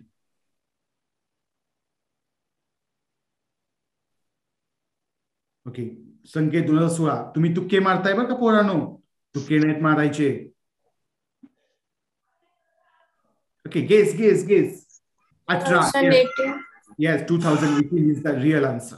ओके, तर प्रश्न येणार आहे आयुष्यमान भारतवर. मी हे तुम्हाला का सांगतोय पोरांनो, तर त्या प्रश्न स्ट्रक्चर असं आहे ह्या प्रश्नांचं की बाबा ह्या प्रकारचे प्रश्न जास्त प्रकारे येत आहेत. तर तुमचं लक्ष पाहिजे की कुठल्या योजनेवर जास्त प्रश्न येत आहेत, कुठल्या मिनिस्ट्रीच्या योजनेवर प्रश्न जास्त येत आहेत. ओके, आता महाराष्ट्राच्या योजनेवर, फक्त केंद्राच्या योजनेवर प्रश्न नाही आहेत, तर महाराष्ट्राच्या योजनेवर पण प्रश्न. आणि या महाराष्ट्राच्या योजनेवर प्रश्न असताना पण ते कुठल्या प्रकारचे आलेत, तर मागच्या 2018 आणि 2019च्या प्रिलिम्सला. ओके, एका बाजूला त्यांनी बाळासाहेबांचे म्हणजे अपघात विमा योजना खालीपैकी कुणाच्या नावाने सुरुवात करण्यात आली, आणि पुन्हा एक असा होता की गोपीनाथ मुंडेंच्या नावाने, म्हणजे असं काहीतरी कुठली योजना सुरू करण्यात आलेली आहे. ओके, किंवा समृद्धी महामार्गाला कोणाचे नाव देण्यात आले. तर अशा ज्या योजना आहेत ना, ओके, त्या महाराष्ट्राच्या योजना बहुतेक वेळेला त्यांनी नावावरून विचारले की बाबा ह्या योजनेचा पर्पज काय आहे किंवा ह्या योजनेला कुणाचं नाव देण्यात आलेलं आहे. तर मग तो त्या प्रश्नाचा फॅक्टर लक्षात घ्यायचा आहे. बहुतेक वेळेला तसेच प्रश्न रिपीट होत आहेत. ओके, याच्यावर तुम्ही जास्तीत जास्त लक्ष द्यायचंय. मग अभ्यास करताना पण तसाच करायचा. कळलं? आता मला सांगा बघू, टोटल किती टॉपिक्स झाले रे? कन्सेप्ट धरून किती टॉपिक्स शिकवले, म्हणजे किती टॉपिक्सचा अभ्यास करावा लागणार आहे प्रिलिम्ससाठी?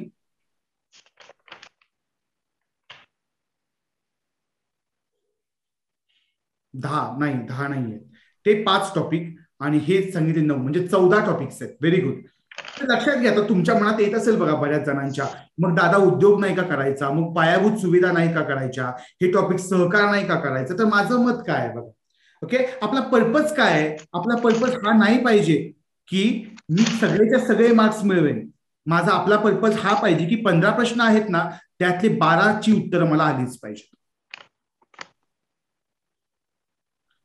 ओके, हो ऋतुजा, आमचा तो विषय चाललेला आहे की प्रिलिम एक्झाम जी आहे त्यातलं इकॉनॉमिक्स हा विषय समजताना कुठल्या विषयांवर फोकस करायचा. ठीक आहे, आपण घेऊयात किंवा एकापैकी यांच्या कुणाकडून तरी नोट्स घे. ओके, किंवा मी हे टॉपिक्स टाकेन परत तुमच्या ग्रुपवर, जे तुमचे ग्रुप आहेत त्याच्यावर हे टॉपिक्स टाकेन. पण मी तुम्हाला कळतं मी काय पर्पज काय सांगतोय बघा. 15 प्रश्न असतात इकॉनॉमिक्स. ओके, तर तुमचा हा नाही हेतू पाहिजे असं मी हे सगळ्या विषयांसाठी सांगतोय मुलांना. आणि हे मी खूप अनुभवानंतर सांगतोय तुम्हाला की 15च्या 15 प्रश्न माझे बरोबर आले पाहिजेत. हा तुमचा पर्पजच नाही पाहिजे. तुमचा पर्पज हा पाहिजे की निदान 12 आउट ऑफ 15 क्वेश्चन्स बरोबर आले. आणि 12 आउट ऑफ 15 क्वेश्चन्स, एक मिनिट कुणाच तरी माईक चालू आहे. ओके, ते 12 आउट ऑफ 15 क्वेश्चन्स आहेत, त्याच्यावर तुमचा फोकस पाहिजे. आणि मी तुम्हाला गॅरंटी देतो की हे 14 टॉपिक जर तुम्ही व्यवस्थित केले, ओके, तर तुम्हाला त्यातले 12 प्रश्न 100% येणार आहेत. तुम्हाला त्यातले 12 प्रश्न 100% येणार आहेत. ओके, कारण तुम्ही काढून बघा. ओके, तुम्हाला वाटलं तर तुमच्या ग्रुपवर मी ती PDF पण शेअर करतो, मागच्या 7 वर्षांचे इकॉनॉमिक्सचे प्रश्न. ते बघून घ्या एकदा, परत एकदा, म्हणजे तुम्ही परत बघितले नसतील स्वतः तर तुमच्या लक्षात येतील की आता जे आपण टॉपिक डिस्कस केले त्याच्या बाहेरचं काहीही नाही, त्याच्या बाहेरचं काहीही नाहीये. ओके, कळतंय? आता मला जरा तुमचे इकॉनॉमिक्स बद्दल तुमचे प्रश्न येऊ द्यात आणि मग आपण GS4 ला जाऊयात. ओके, काय वाटतंय तुम्हाला इकॉनॉमिक्स बद्दल आणि काय तुम्हाला काय डाऊट्स आहेत इकॉनॉमिक्स बद्दल?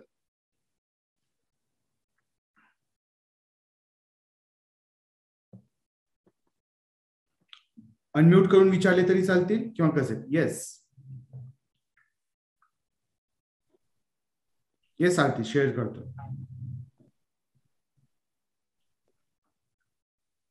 Hello sir. येस बोल सर. सॉरी मी डिस्टर्ब करतो, मला एक बुक लिस्ट डाऊट होतो. ओके, बुक लिस्ट विचारू का? हो, तुला मुद्दा, हा प्रश्न विचार काय? हो सर, मी 2023 साठी एमपीएससी बहुत प्रिपेअर करतोय. तर मग मी आता ऍक्च्युली मृणालचे थोडे हँडआउट्स वाटले. तर महाराष्ट्र आणि इंडियन इकॉनॉमी मधले म्हणजे मी डिफरंट महाराष्ट्रासाठी वेगळं काय करू जे. ओके, तुला मी मुद्दा मी तुला सांगतो. ओके, आपल्या मेन्सच्या सिलेबस मध्ये ओके 2.9 हा एक पॉइंट आहे ज्याच्यामध्ये सांगितलंय महाराष्ट्राची अर्थव्यवस्था. ओके, हा टॉपिक कुठून करायचा? तर त्याचं उत्तर आहे महाराष्ट्राचा इकॉनॉमिक सर्वे. ओके, आणि हे बरेच जण मिस आउट करतात की महाराष्ट्राचा इकॉनॉमिक सर्वे हा महाराष्ट्राचा डेटा मिळण्याचा सगळ्यात महत्वाचा आणि क्रेडिबल सोर्स आहे. ओके, तुझ्या इकॉनॉमिक्स ऑप्शनल घेतला तर हे आपल्याला वेगळा विचार करावा लागेल. तुम्ही मला मेसेज करा. ओके, मग आपण बोलूया त्याच्याबद्दल. ठीक आहे, तर हे लक्षात ठेवायचं. तुमचे आता पर्टिक्युलर एमपीएससी इकॉनॉमिक्स बद्दल प्रश्न नसतील तर मग मी आता GS4 ला शिफ्ट होतोय की त्या GS4 मध्ये काय प्रश्न असणार आहेत. ओके, मुळात ओके, एक आम्ही खूप छान प्रश्न विचारलाय.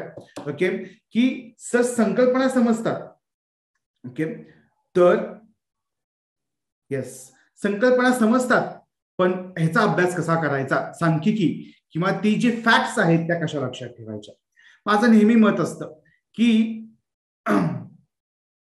त्या ज्या फॅक्ट्स आहेत त्याच्यावर तुम्ही जास्त फोकस द्यायचा नाही. फोकस द्यायचा नाही म्हणजे काय? तर एकाच वाचनामध्ये माझ्या सगळ्या फॅक्ट्स, मुलांनो आता हे जे मी सांगतोय ना हे सगळ्यात महत्वाचं आहे तुमच्यासाठी. ओके. त्या सगळ्या फॅक्ट्सवर तुमचा नाही भर पाहिजे की माझी प्रत्येक फॅक्ट ना फॅक्ट लक्षात राहील माझी, त्याच्यावर तुमचा फोकस नाही पाहिजे. तर तुमचा फोकस कशावर पाहिजे? ओके, निदान मला मेजर गोष्टी कळतायत का. म्हणजे फॉर एक्झाम्पल तुम्ही पॉवर्टी वाचताय आणि पॉवर्टी मधल्या कमिटी वाचताय. ओके, तर पहिल्याच रिडिंगला तुम्ही पॉवर्टीमध्ये तेंडुलकर समितीने किती पैसे लागतील हे सांगितलेलं आहे, रंगराजन समिती हे पहिल्याच बैठकीला किंवा पहिल्यांदाच वाचताना लक्षात ठेवले पाहिजेत का? तर माझं मत आहे नाही.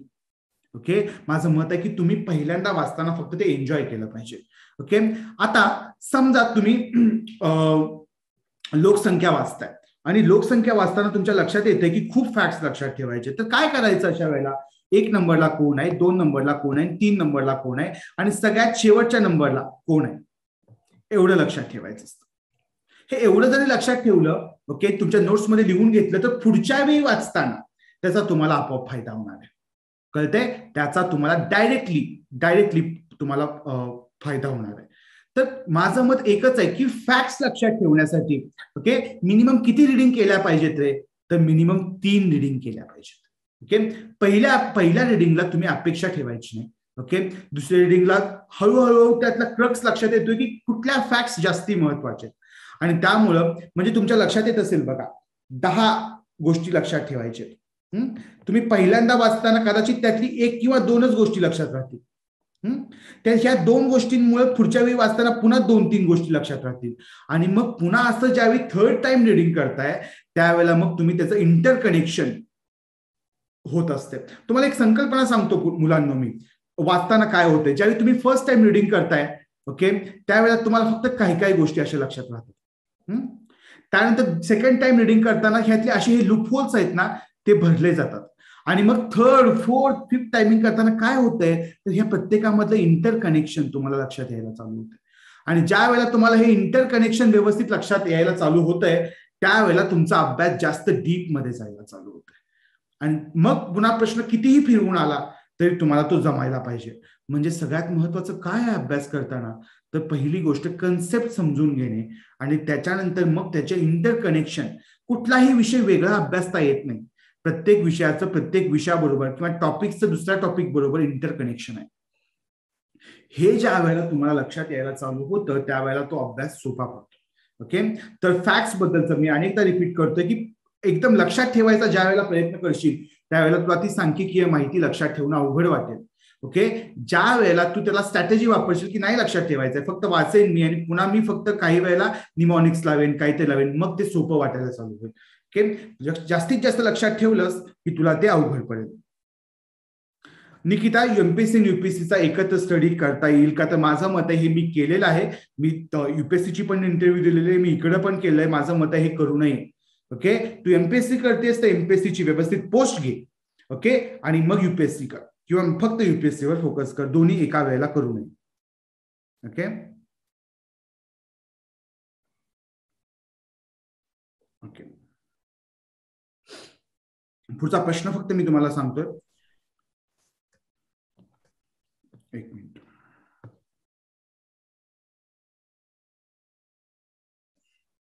येस, इकॉनॉमिक्स सब्जेक्ट जरी न्यू असला मुलांना ओके तर पहिली गोष्ट त्याचा अजिबात भीती बाळगायची नाही आणि अभ्यास कसा करावा तर माझं मत आहे की या 5 कन्सेप्ट आधी व्यवस्थित समजावून घ्यावा. तुम्ही कोर्स लावला तर मी आहेच तुम्हाला समजून द्यायला. तुम्हाला जर नाही करायचंय तर तुम्ही कुठून तरी समजून घ्यायचा प्रयत्न केला पाहिजे. ओके, ज्यावेळी तुम्हाला संकल्पना व्यवस्थित समजतील त्यावेळेला तुम्हाला सांख्यिकी माहिती पण सोपी जायला प्रयत्न होईल. ओके, आणि त्या गोष्टी आपोआप जमायला चालू होतील तुम्हाला. ओके, फक्त महाराष्ट्राचं लक्षात घ्यायचं आहे का तुझ्या एमपीएससी साठी तर असं नाहीये. ओके, तुम्ही जर प्रश्नांचं स्वरूप लक्षात घेतलं तर 70 म्हणजे 110 प्रश्नांसाठी महाराष्ट्र असू दे ओके किंवा भारत असू दे जर त्यातला एक पार्ट पूर्णपणे भारतावर आहे आणि दुसरा पार्ट लक्षात येईल की यामध्ये महाराष्ट्राची माहिती पण लक्षात घ्यायची आहे. आपण कोर्समध्ये बघायचंय की कुठल्या गोष्टी महाराष्ट्राच्या व्यवस्थित लक्षात घ्यायच्या आहेत. म्हणजे महाराष्ट्राच्या बजेटवर प्रश्न येतात का तर महाराष्ट्राच्या बजेटवर प्रश्न येत नाही पण महाराष्ट्राच्या ॲग्रोनॉमीवर जास्ती प्रश्न येतात का तर येतात महाराष्ट्राच्या ॲग्रोनॉमीवर प्रश्न. महाराष्ट्राच्या योजनेवर जास्त प्रश्न येतात का इकॉनॉमिक्सला तर येतात प्रश्न. तर महाराष्ट्राचं सगळं नाही लक्षात घ्यायचं ते तुम्हाला लक्षात आलं पाहिजे प्रश्न बघून की महाराष्ट्राच्या इकॉनॉमिक्स मध्ये कशावर भर द्यायचा आहे आणि ओव्हरऑल इंडियन इकॉनॉमिक्सवर कशावर भर द्यायचा आहे. त्यामुळे सगळं जायचं नाहीये. सायन्स बॅकग्राऊंड असल्यामुळे अवघड जाते. तू अजिबात नाही आहे सायन्स बॅकग्राऊंड, तुला आवड निर्माण झाली पाहिजे इकॉनॉमिक्सची, तर त्या गोष्टी सोप्या वाटणार आहेत. कारण मी पण इंजिनियर आहे, तर मला माहिती आहे. ओके, आपण पूजा बोलूया त्याच्यावर. ओके, तर लक्षात ठेवायचंय तुम्ही की सायन्स बॅकग्राऊंडचा तू अजिबात विचार करू नको, तू विषय समजून घेण्यावर घे. म्हणजे सायन्स जरी बॅकग्राऊंड असतं तरी तू 2 महिने ज्यावेळी अभ्यास चालू करशील करायला, ओके, त्यावेळी ह्या सगळ्या गोष्टी ज्या आहेत त्या आपोआप कन्वर्ट व्हायला चालू होतील. म्हणजे तुझ्या निगेटिव्ह गोष्टी पण आपोआप पॉझिटिव्हली तू बघायला चालू करशील आणि त्याचा तुम्हाला फायदा व्हायला चालू होईल. ठीक आहे. ओंकारचा क्वेश्चन कळलाय की फक्त इकॉनॉमिक्सचा स्टडी करताना, ओके, माझं मत आहे तुम्ही जो अभ्यास करताय ना त्या विषयावर प्रेम बसलं पाहिजे, तर तो अभ्यास तुम्हाला सोपा वाटायला चालू होतो. ओके, तर हे कुठं आणि कसं करायचं, ओके, हे आपण बघूयात. त्यामुळं डोक्यात एकच तुम्हाला पाहिजे की मला हा विषय कसा समजेल. ओके, हे लक्षात ठेवायचं आहे. आता आपण पूजा आणि ऋतुजा म्हणते की क्लास समजा फायनान्शियल प्रॉब्लेम आहे, क्लास नाही लावू शकत. ठीक आहे, माझं मत अशा वेळेला तुम्ही एक करू शकताय की आपले ते क्रॅश कोर्सेस असतात. ओके, हे क्रॅश कोर्सेस तुम्ही जर जमत असतील तर बघायचे, तसं नसेल तर सेल्फ स्टडी कसा करायचा. तर माझं मत आहे की तुमचं आधी 4 महिने ते 5 महिने तुम्ही मेन्सचा अभ्यास केला पाहिजे. ओके, आणि त्यानंतरचे पुन्हा तुम्ही एकदा मेन्सचा अभ्यास सिलेबस वाईज आणि क्वेश्चन पेपर बघून एकदा तो कम्प्लीट झाला की मग तुम्ही शिफ्ट झाला पाहिजे, ओके, प्रिलिम्सच्या अभ्यासाला. ओके, आणि तो प्रिलिम्सचा अभ्यास करताना मग CSAT आणि GS, तर तुमच्या लक्षात येईल की GSचा अभ्यास, GSच्या मेन्सचा अभ्यास करताना प्रिलिम्सच्या GSचा अभ्यास ऑलरेडी झालेला आहे. म्हणजे किती टक्के होतो अभ्यास, तर 50% अभ्यास होतो. ओके, सोमनाथ मी तुझ्याकडे येतोय 2 मिनिटं. मग पुन्हा वेगळे कुठले विषय प्रिलिम्ससाठी करावे लागत आहेत, तर असे काही विषय आहेत ते म्हणजे world geography, ancient medieval India, okay, त्यानंतर जनरल सायन्स आणि करंट अफेअर्स. तर हे 4-5 विषय जे आहेत ते मग जरा व्यवस्थित करायचे प्रिलिम्सचा अभ्यास करताना, आणि मग सगळ्याचे टेस्ट सिरीज मात्र व्यवस्थित करायची. म्हणजे मिनिमम CSATचे तुमचे 15 पेपर सॉल्व्ह झाले पाहिजेत आणि GSचे मिनिमम 5 पेपर सॉल्व्ह झाले पाहिजेत. ओके, तुमचे विषयाचे म्हणजे तुम्ही पॉलिटी विषय घेताय तर प्रत्येक विषयाचे निदान प्रश्न, मी क्वेश्चन पेपर म्हणत नाही तर प्रश्न किती सॉल्व्ह झाले पाहिजेत, तर माझं मत आहे प्रत्येक विषयाचे इम्पॉर्टंट विषयाचे 5,000 प्रश्न सॉल्व्ह झाले पाहिजेत. ओके, तर तुम्हाला ते तुमचा अभ्यास व्यवस्थित करता येईल. ठीक आहे, तर हे आपण कधी जमलं तर वेगळं लेक्चर घेऊयात. ओके, आणि बघूयात. सुहासचा प्रश्न थोडासा खूप छान आहे की प्रीसाठी आणि मेन्ससाठी वेगवेगळा स्टडी करायचा का, तर माझं मत आहे गरज नाहीये. ओके, पण सुहास अभ्यास वेगळा करायचा गरज नाही, वेगळं वाचायची गरज नाही, पण अप्रोच वेगळा आहे बरं का. म्हणजे मी प्रिलिम्सचा सांगितले बघ, प्रिलिम्सचा अभ्यास करताना याच विषयांवर जास्तीचा भर द्यायचा, पण मेन्समध्ये मात्र तसं नाहीये. मेन्समध्ये उद्योग, पायाभूत सुविधा, सहकार या विषयांवर येतात आणि मेन्सचे ह्याच विषयामध्ये म्हणजे जे आपण कन्सेप्ट बघितला, मी तुला काय म्हणलं की प्रिलिम्समध्ये जे कन्सेप्टवरचे प्रश्न असतात त्या विषयांवर बहुतेक करून कन्सेप्टवर प्रश्न येतात, पण असं इकडे मेन्सवर मात्र फॅक्च्युअल प्रश्न येण्याची शक्यता असते. ओके, त्यामुळे मेन्समध्ये थोडासा खोलात जाऊन अभ्यास करावा लागतोय. ओके, आणि हे कधी कळेल तुला, ज्या वेळेला तू दोघांचे पेपर म्हणजे प्रिलिम्सचा पेपर आणि मेन्सचा पेपर डोळ्यासमोर घेऊन बघशील त्यावेळेला. ठीक आहे, तर वेगवेगळा स्टडी करायचा नाहीये, आधी मेन्सचा स्टडी करायचा, पूर्णपणे सिलेबस घेऊन पेपर बघून आणि मग प्रीला हात लावायचा, जेणेकरून तुम्हाला ते सोपं जायला प्रयत्न होतो. पण लक्षात ठेवा पोरांनो, ओके, तुम्हाला परीक्षा कळली पाहिजे. ओके, तुम्ही त्याच्यामध्ये काय नक्की करायचं ह्याच्यात गेला पाहिजे तर ते शक्य आहे. जे करायचंय तेवढंच करायचं, नुसतं बिनकामाचं नाही करत बसायचंय काही पण. ओके, प्रॉब्लेम हाच होतोय आपल्या सगळ्यांचा, आपण या सगळ्या गोष्टींमध्ये जायला प्रयत्न करतो. कळतंय, तर हे तुम्ही व्यवस्थित लक्षात ठेवायचं. आता मी पुढच्या मुद्द्यावर येतोय. पुढचा प्रश्न आहे स्वप्नीलचा की विषयाची आवड कशी निर्माण करायची. ओके, तर हा प्रश्न तसा ट्रिकी आहे. विषयाची आवड कशी निर्माण करायची, तर मी पहिली गोष्ट की तुमचं ध्येय, तुम्हाला का व्हायचंय त्या ठिकाणी, ओके, हे तुम्हाला माहिती पाहिजे. आणि तुम्हाला हे माहिती असल्यावर तुम्हाला हे कळतंय की हा विषय पुढचा आपण जो अभ्यास करतोय तो काम करण्यासाठी किती महत्वाचा आहे. त्यानंतर रोज इकॉनॉमी सारखा विषय तुम्ही तुमच्या कक्षा रुंदावणार आहे. म्हणजे की बाबा GDP, GNP, purchasing power parity ही संकल्पना किती वेगळी आहे. म्हणजे अमेझॉनच्या म्हणजे ज्या वेळेला मी Amazon.com उघडतोय त्यावेळेला डॉलर मधल्या प्राइसेस वेगळ्या आहेत. ओके, आणि इकडे रुपीज मधल्या प्राइसेस वेगळ्या आहेत. एक्सचेंज रेट लावला, ओके, तिथं $1 दिसतंय तर इकडे $70 पाहिजे, पण इकडे दिसताना ते फक्त $20 दिसतंय. असं काय दिसतंय? हे छोटे छोटे प्रश्न मला उत्तर मिळायला चालू झालेत आणि मला काहीतरी नवीन कळतंय, मला काहीतरी कळतंय. आणि सगळ्यात जास्त विषयाची आवड निर्माण करायची याचं डायरेक्टली उत्तर माझं काय माहितीये स्वप्नील, की मार्क्स मिळत आहेत. मी ऑफिसर लवकर होईन, हा विषय जर मी व्यवस्थित केला तर मी ऑफिसर लवकर होईन.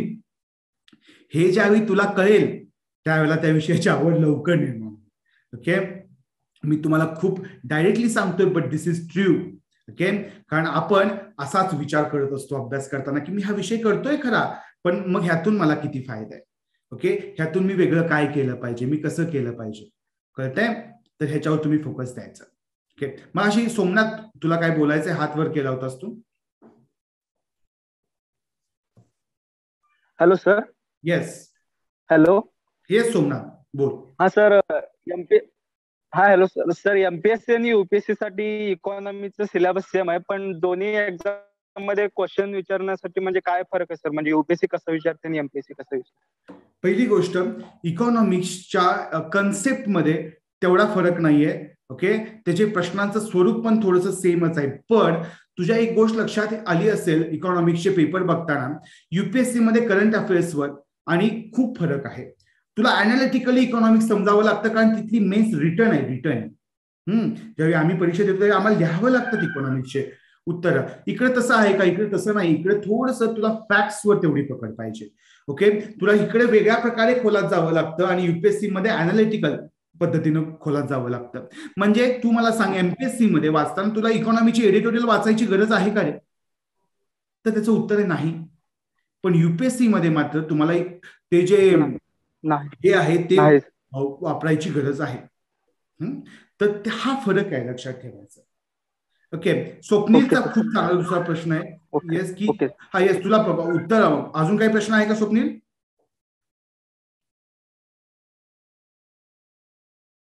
ओके, इकडे स्वप्नील ह्याचा प्रश्न आहे की GS1 मधला ऍग्रिकल्चर आणि GS4 मधला ऍग्रिकल्चर. तर GS4 मधला ऍग्रिकल्चर नाहीये बरं का, तो ऍग्रोनॉमी. ओके, कसा कंबाईन करायचा? माझं मत आहे कंबाईन करायची गरज असेल तर करा, नाही तर करू नका. ओके, पण काही काही टॉपिक्स आता बघा, सॉइल्स वरचे प्रश्न ओके ऍग्रिकल्चर मध्ये येतात, इकडे करायची काही गरज नाही. विशेषतः कोळंबे सरांनी एक पुस्तक हे केले, कृषी आणि कृषी विकास असं त्या पुस्तकाचं नाव आहे. त्याच्यामध्ये त्यांनी ऍग्रिकल्चर आणि ऍग्रोनॉमी केलंय. तर माझं मत आहे की दोन्ही वेगळाच अभ्यास केलेलं चांगला आहे. ओके, आणि त्याचा तुम्हाला डायरेक्टली फायदा होईल. ऍग्रिकल्चरचे टॉपिक वेगळे आहेत मुलांना. ऍग्रो इकॉलॉजी तो थोडाशी एन्व्हायरमेंट रिलेटेड आहेत. ओके, आणि इकडचा जो GS4 मधला ऍग्रिकल्चर आहे तो मोस्टली ऍग्रोनॉमी. ओके, म्हणजे इकॉनॉमिक्स रिलेटेड ऍग्रिकल्चर. तर माझं मत आहे की स्वप्नील नको कंबाईन करायला, आपण सिलेबसला आणि त्याच्या क्वेश्चन्सला स्टिक राहूयात. ओके, मला वाटत नाही की आपण जास्ती कंबाईन करून जास्ती फायदा होईल. ओके, आणि हे मी तुला खूप विचार करून सांगतो. एक प्रश्न आहे रेडमी, हा ओके, त्या पुस्तकाचं नाव आहे की सर मी कंबाईन 26 फेब्रुवारीची एक्झाम देत आहे, पण इकोचे एकदाही रिडिंग झाले नाहीये, तर इकोसाठी काय करू देईल? ओके, तर माझं मत आहे आता इकोसाठी काय केलं पाहिजे, तर पहिल्यांदा कन्सेप्ट समजावून घे, कारण आता मागच्या कंबाईनच्या एक्झामला 3-4 प्रश्न कन्सेप्टवर आले होते. दुसरी गोष्ट, आता आपण जे डिस्कस केले ओके तेच टॉपिक्स व्यवस्थित कर, आणि प्लस तात्यांच्या ठोकळ्यामधल्या ज्या वेगवेगळ्या फॅक्ट्स आहेत त्या परत एकदा वाच. ओके ओके, ठीक आहे. सोहम म्हणतोय रिमोट सेन्सिंग GS1 मध्ये पण आहे, GS4 मध्ये पण आहे. पण सोहम लक्षात घ्या की ऍग्रोनॉमी मध्ये आहे का रे remote sensing? Science and tech मध्ये आहे, कळतंय सोहम? आणि दोघांकडचा अभ्यास मला कळतंय तुला काय म्हणायचंय. ओके, असे खूप टॉपिक्स आहेत. मग तुला माहितीये का की पॉप्युलेशन जे आहे ते पॉप्युलेशन GS4 मध्ये पण आहे, GS3 मध्ये पण आहे. माझा म्हणण्याचा मुद्दा लक्षात घ्या पोरांनो. त्यांना प्रश्न होता की ऍग्रिकल्चर GS1 मधलं आणि ऍग्रोनॉमी हे कंबाईन कसं करायचं, तर माझं मत आहे कंबाईन नाही करायचं. ओके, कारण ऍग्रिकल्चरचा सिलेबस वेगळा आहे, ऍग्रोनॉमीचा सिलेबस वेगळा आहे. शेतीचे प्रकार हा टॉपिक सोडला तर. ओके, तर ते दोन्ही वेगळे हँडल केले तर तुमच्या लक्षात येईल की तिकडच्या प्रश्नांचं स्ट्रक्चर पण वेगळं आहे, इकडच्या प्रश्नांचं स्ट्रक्चर पण वेगळं आहे. ऍग्रोनॉमीचे बरेच प्रश्न करंट रिलेटेड आहेत मुलांना. ओके, तसं ऍग्रिकल्चरचं नाहीये. तर हे कुठे ना कुठे लक्षात घ्या. आणि रिमोट सेन्सिंग हा टॉपिक तुम्ही एका कुठल्याही बाजूचा केला तरी चालेल. ओके, इकडचा करा किंवा तिकडचा करा, पण इकडं सायन्स अँड टेक मध्ये रिमोट सेन्सिंगला एवढं महत्व नाहीये जे जिओग्राफीमध्ये आहे. ठीक आहे, या मला कुणीतरी दोघांनी हात वर केलेले दिसले मगाशी. ओके, त्यांना काही प्रश्न आहेत?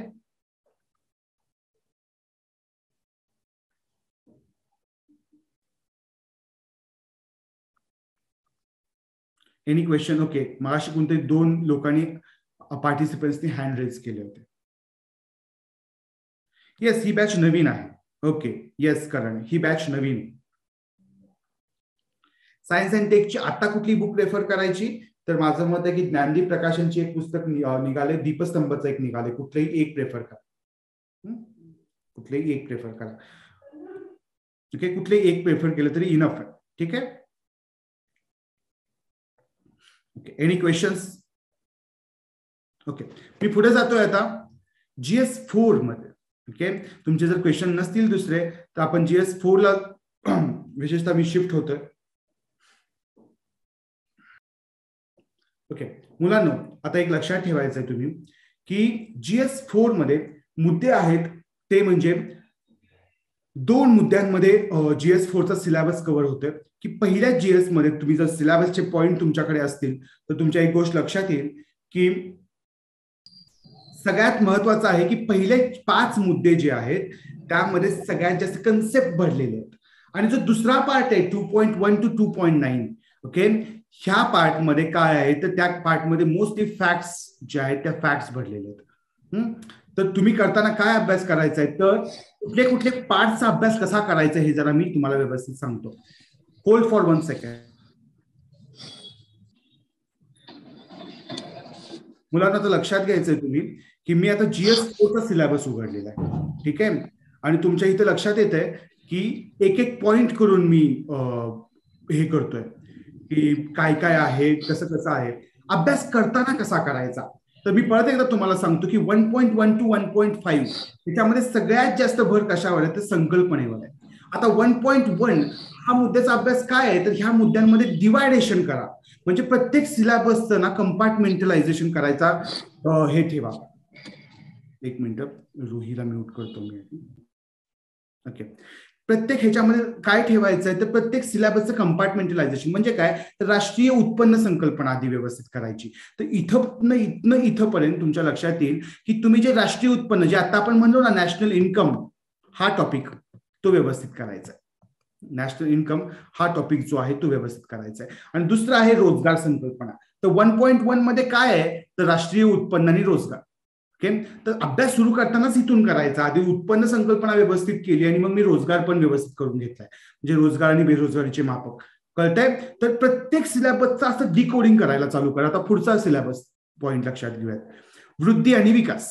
ओके, ह्या वृद्धी आणि विकासामध्ये किती पॉइंट होत आहेत तर बघा, पहिलं विकासाची निर्देशांकामध्ये पहिला विकासाचे सामाजिक व आर्थिक निर्देशांक, म्हणजे आता जो आपण सिलेबसचा पॉइंट डिस्कस केला बघा तो.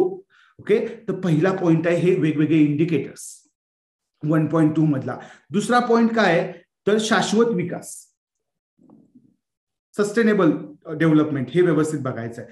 तिसरा पॉइंट कुठला आहे तर तिसरा पॉइंट आहे दारिद्र्य. तिसरा पॉइंट आहे दारिद्र्य. तर हे 3 पॉइंट हे 1.2 चे मुद्दे आहेत.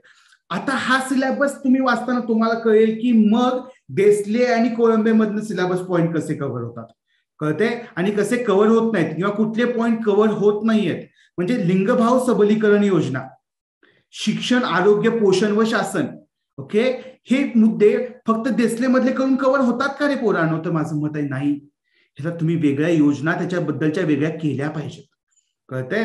तर प्रत्येक सिलेबसचा पॉइंट आपण रिपीट करतोय. मी फक्त जरा पटपट जाऊन तुम्हाला सगळ्यात शेवटी लेक्चरच्या सांगणार आहे की GS4 चा अभ्यास करताना कुठल्या पॉइंटचा अभ्यास कसा करायचा. ओके, आय होप की तुमच्या पुढे सिलेबस आहे आणि सिलेबस मध्ये तुम्ही जसं डिकोडिंग करतोय तसं तुम्ही डिकोडिंग करून घेताय. पुढचा आहे सार्वजनिक वित्त, म्हणजे आता आपण जे फिस्कल पॉलिसी म्हणलो ना मुलांनो ते. ओके, सार्वजनिक वित्ताबद्दलचे सगळे, आणि हिथून सगळा हा तुम्हाला पब्लिक फायनान्स मध्ये मिळेल देसलेच्या किंवा कोळंबेंच्या. ओके, पण हे सगळे जे आहेत ना हे सगळ्या कन्सेप्ट आहेत. म्हणजे कन्सेप्टवर होल्ड आल्याशिवाय तुम्ही पुढे जाऊ शकत नाही. तर लक्षात ठेवा 1.3 जो आहे तो पॉईंट काय आहे, सार्वजनिक वित्त. त्याच्या पुढचा पॉईंट बघायचा आहे मुद्रा व पैसा, म्हणजे काय, मनी व करन्सी.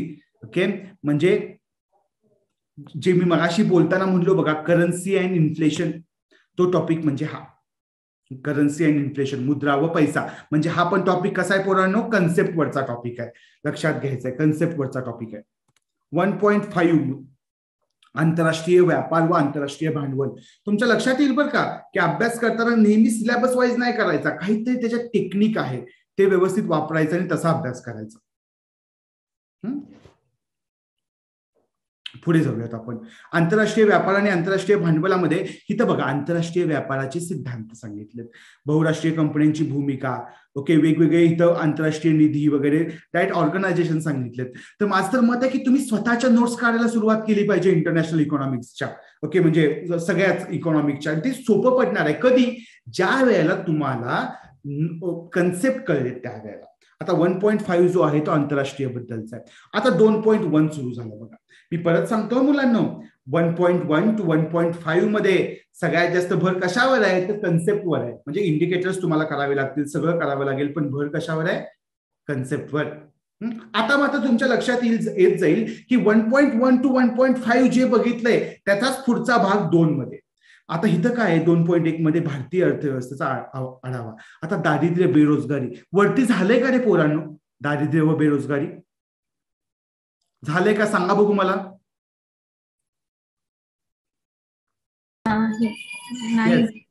झालंय 1.1 आणि 1.2 मध्ये. हो झालंय.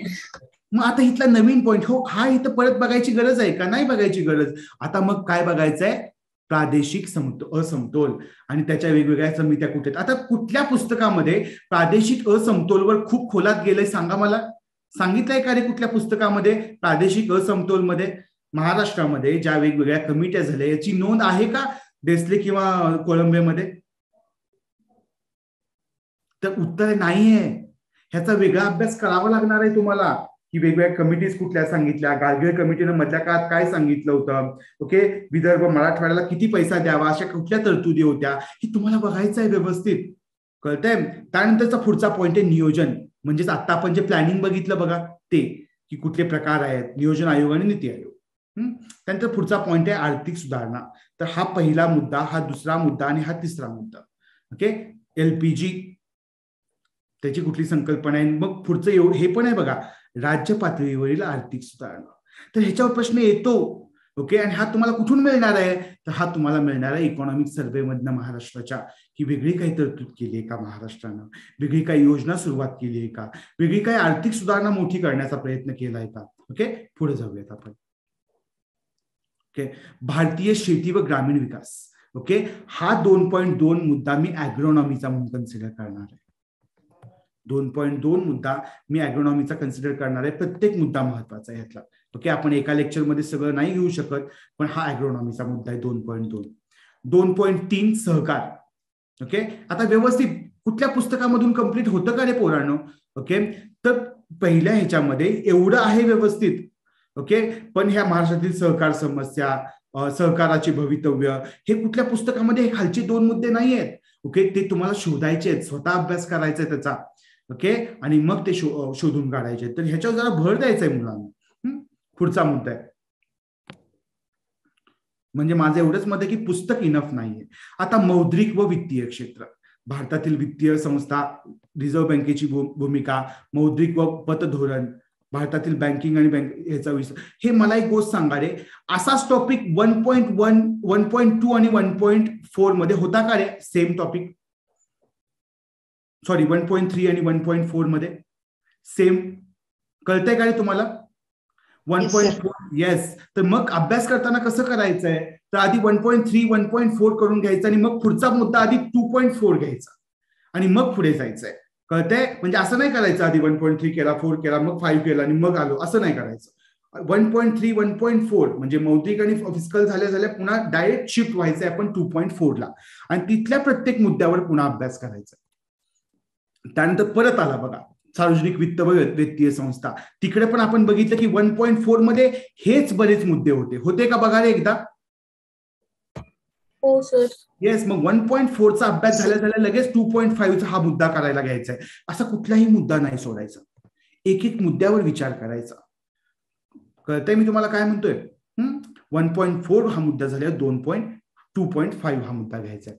पुढचा आहे 2.6 उद्योग व सेवा क्षेत्र. आता हा वेगळा मुद्दा आहे, ओके, जो तुम्हाला आहे. आणि ह्यामध्ये पण मी तुम्हाला जे सांगतोय, आता बघा इथं SEZ आहे का, SEZ, आणि हाच आपण प्रिलिम्ससाठी व्यवस्थित करायचा आहे. याचा अर्थ मी काय म्हणतोय बघा, की मेन्सचे जे टॉपिक्स आहेत, ओके, त्यातल्या काही टॉपिक्सवर प्रिलिम्समध्ये भर दिलेला आहे, ओके. आणि मेन्स खूप खोलात जाते, तशी प्रिलिम्स जात नाहीये, हे कळायला पाहिजे तुम्हाला थोड्या थोड्या गोष्टी. आता कुठल्याच पुस्तकामध्ये मला भारतीय श्रम ह्याच्यावर नाही आढळलं लिहिलेलं, तर हे स्वतः शोधायला पाहिजे ना पोरांनो, की भारतीय श्रमवर. मग आता नवीन लेबर कोड्स निघालेत 2019 साली, ह्याचा अभ्यास तुम्ही स्वतः केला पाहिजे की नाही? कळतंय मुलांना, कळतंय का? Yes sir. येस. पुढचा आहे पायाभूत सुविधा विकास. आता तुम्ही ज्यावेळी पुस्तक बघाल त्यावेळी तुम्हाला लक्षात येईल की पुस्तकामध्ये ऊर्जा कव्हर केलंय, ओके, पुस्तकामध्ये वाहतूक कव्हर केलंय, ओके, पुस्तकामध्ये पाणी पुरवठा सफाई दुसऱ्या पुस्तकामध्ये कव्हर केलंय. पण हे पोस्ट व टेलिग्राफ, दूरसंचार, दूरचित्रवाणी व इंटरनेटचे जाळे हे मुद्दे नाहीत कव्हर केले पुस्तकामध्ये. कळतंय? तर ते कुठून बघायचे? तर मग ते कधी कधी इकॉनॉमिक सर्व्हे मधलं, कधी कधी एखाद्या मिनिस्ट्रीच्या वेबसाईटवर जाऊन त्यांचा अॅन्युअल रिपोर्ट बघून. पण तुम्हाला त्याचे बेसिक फॅक्ट्स मुद्दे माहित पाहिजेत, समस्या कुठल्या कुठल्या आहेत, हे वेगवेगळे धोरणं कुठली कुठली आहेत. आता कुठल्याच पुस्तकामध्ये मला सिंगापूर मॉडेल ऑफ इन्व्हेस्टमेंट बद्दल आढळलं नाही, ते बघायचं आहे कुठली कुठली धोरणं आहेत, ओके. परवडणारी घरे, झोपडपट्टी पुनर्वसन, मग ह्यांच्या विशेष योजना कुठली काढली आहे का, मग त्याचा अभ्यास व्यवस्थित केला पाहिजे का. तर याच्या छोट्या छोट्या गोष्टीवर भर द्यायचा आहे, तर तुम्हाला 150 पैकी 110च्या वर मार्क्स पडतील. फक्त पुस्तकं वाचून नाहीत पडणार आहेत. आता पुढचा मुद्दा आहे 2.8 आंतरराष्ट्रीय व्यापार आणि भांडवल. असाच मुद्दा पहिल्या 5 मध्ये कितवा होता रे, सांगा बघू? 1.5. 1.5 झाल्या तुम्ही कुठला मुद्दा करायला घ्यायचा आहे? 2.8. तर तो सोपा वाटणार आहे, तर ते इंटरनॅशनल रिलेशन सगळं झाल्यासारखं वाटणार आहे. कळतंय? त्याच्या पुढचा मुद्दा आहे महाराष्ट्राची अर्थव्यवस्था. आणि ह्याच्यावर जवळपास 9 प्रश्न येतात. लोकांना कळत नाही हा प्रश्न कुठनं आले, ओके, तर ते ह्या प्रश्नावर असतात, कारण पूर्ण सिलेबसमध्ये महाराष्ट्राचा उल्लेख वेगळा केला नाहीये त्यांनी, पण इथं त्यांनी वेगळी महाराष्ट्राची अर्थव्यवस्था दिलेली आहे, ओके. तर हे बघायचे आहेत उद्योग आणि सेवा क्षेत्रासाठी धोरणं कुठली आहेत, गुंतवणूक किती आहेत, आणि उर्वरित तुलनेत महाराष्ट्र कसा आहे. हा विशेषतः महाराष्ट्राच्या इकॉनॉमिक सर्व्हेमध्ये पॉइंट असतो एक पहिल्या टॉपिकमध्ये, की उर्वरित भारताच्या तुलनेत महाराष्ट्राचा तक्ताच दिलेला असतो. तो केला पाहिजे तुम्ही जर त्याच्यावर मार्क्स मिळवायचे असतील तर. तुम्हाला कळतंय? तर ह्याच्यावर व्यवस्थित फोकस द्यायचा आहे आपल्याला. 2.9 महाराष्ट्राची अर्थव्यवस्था. पुढचा मुद्दा आहे, आता हे ॲग्रोनॉमीचं पुढचा चालू होते. 3.1 राष्ट्रीय अर्थव्यवस्थेत शेतीचे महत्व. तर जी ऍग्रिकल्चर मधले मुद्दे आहेत आणि हे मुद्दे आहेत त्याच्यामध्ये खूप कमी आहे, म्हणजे सिंचन तिकडे उल्लेख आहे, इकडे आहे. पण सिंचनावर ॲग्रोनॉमीमध्ये पण प्रश्न येऊ शकतो. तर ऍग्रिकल्चर हा टॉपिक आधी करून घ्या आणि मग ॲग्रोनॉमीला हात लावा जर तुम्हाला करायचंय. पण दोन्ही वेगळे विषय म्हणून कन्सिडर करा मुलांना, कारण ॲग्रोनॉमी हा खूप डीप मध्ये, तसं ऍग्रिकल्चर मला एकदम डीप मध्ये सिलेबस नाही वाटला. आणि ऍग्रिकल्चरचा सिलेबस ऍग्रिकल्चरपेक्षा ॲग्रो इकॉलॉजीशी जास्त निगडीत आहे, म्हणजे कृषी पर्यावरण असं जास्त आहे. त्यामुळे हा फरक थोडासा लक्षात घेऊयात. ह्या संस्था, ओके, हे सगळं, हे प्रत्येक ग्रामीण बँक, नाबार्ड, हे प्रत्येक ह्याच्यावर आपल्याला नोट्स काढता येतील, ओके. ह्या छोट्या छोट्या गोष्टींवर भर द्यायचा आहे, तर आपल्याला 120, 110 मार्क पडणार आहेत मुलांना, ओके. आणि आपण शिकवताना असंच करतो, ओके. आपण प्रत्येक मुद्द्यावर, म्हणजे मी मागच्या वर्षीपासून हीच स्कीम चालू केली की इव्हन एकेका मुद्द्यावर भर द्यायचा आहे. त्याचे प्रिव्हियस इयर क्वेश्चन काय आहेत मी तुम्हाला बघायला सांगेन किंवा लेक्चरमध्ये बघून घेईन. फूड अँड न्यूट्रिशन, त्यामध्ये वेगवेगळ्या योजना आहेत, ओके. तर आता तुम्हाला कळली पाहिजे फूड अँड न्यूट्रिशन मध्ये ह्याच्यात पण आताची जी गरीब कल्याण योजना निघाली ह्याच्यावर प्रश्न येऊ शकतो, गरीब कल्याण योजनेवर. कारण का, तर अन्न व पोषण हा मुद्दा आहे सिलेबसमध्ये, ठीक आहे. पुढे जातोय मी पटपट घेतलं, याचं कारण माहितीये, आपला विषयाचा होता की इंट्रोडक्शन टू इकॉनॉमी, ओके. तर टोटल मार्क्स किती असतात इकॉनॉमी आणि ॲग्रोनॉमीला, तर ते 110 मार्क्स, 110. आणि पोरांनो किती त्याच्यापैकी किती पडू शकतायत, तर माझं मत आहे 80 ते 100 नक्कीच पडू शकतात. म्हणजे मग पुन्हा तुम्हाला 30 मार्क जरी याच्यात पडले तरी तुमचा स्कोर 110 to 120 जाऊ शकतोय, 110 to 120. ओके, तर बेस्ट मार्क GS4 चे किती होते मागच्या वर्षीमध्ये, तर ते 105 होते, पण तेच या वेळेला जवळपास 110 प्लस असणार आहेत, कारण बऱ्याच मुलांना पेपर GS4 चा सोपा गेलेला आहे. ओके, तुम्हाला टॉपिक बाय टॉपिक जायचं का, ह्याचं उत्तर मिळालं का रे? सिलेबस मध्ये टॉपिक बाय टॉपिक जायचं का, हे कळलं का उत्तर, कसा अभ्यास करायचा आहे? Yes sir. Yes. Repetition of topics in GS4 and other GS paper. तुम्हाला मी मगाशी उदाहरण दिलं होतं बघा, की बेरोजगारी हा मुद्दा HRD मध्ये 1.1 ह्या टॉपिक मध्ये आहे. कळतंय? बेरोजगारी हा मुद्दा आहे, लोकसंख्या हा टॉपिक पण 1.1 मध्ये आणि तो इकडे पण आहे. कळतंय? तर हे छोटे छोटे की बरेच मुद्दे जे आहेत ते GS3 मध्ये आणि GS4 मध्ये रिपीट आहेत. GS3 आणि GS4 मध्ये रिपीट आहेत. काय काय वेळेला GS2 मधला जो शेवटचे 2 मुद्दे आहेत, काहीतरी वेगवेगळ्या फायनान्शियल कमिटीज असा मुद्दा कुठला तरी आहे. ओके, ते तिथं जर तुमचं व्यवस्थित झालं असेल तर GS4 मध्ये करायची गरज नाहीये. ओके, तर अनेक रिपिटेशन ऑफ टॉपिक्स आहे, तर ते बघायचं आहे.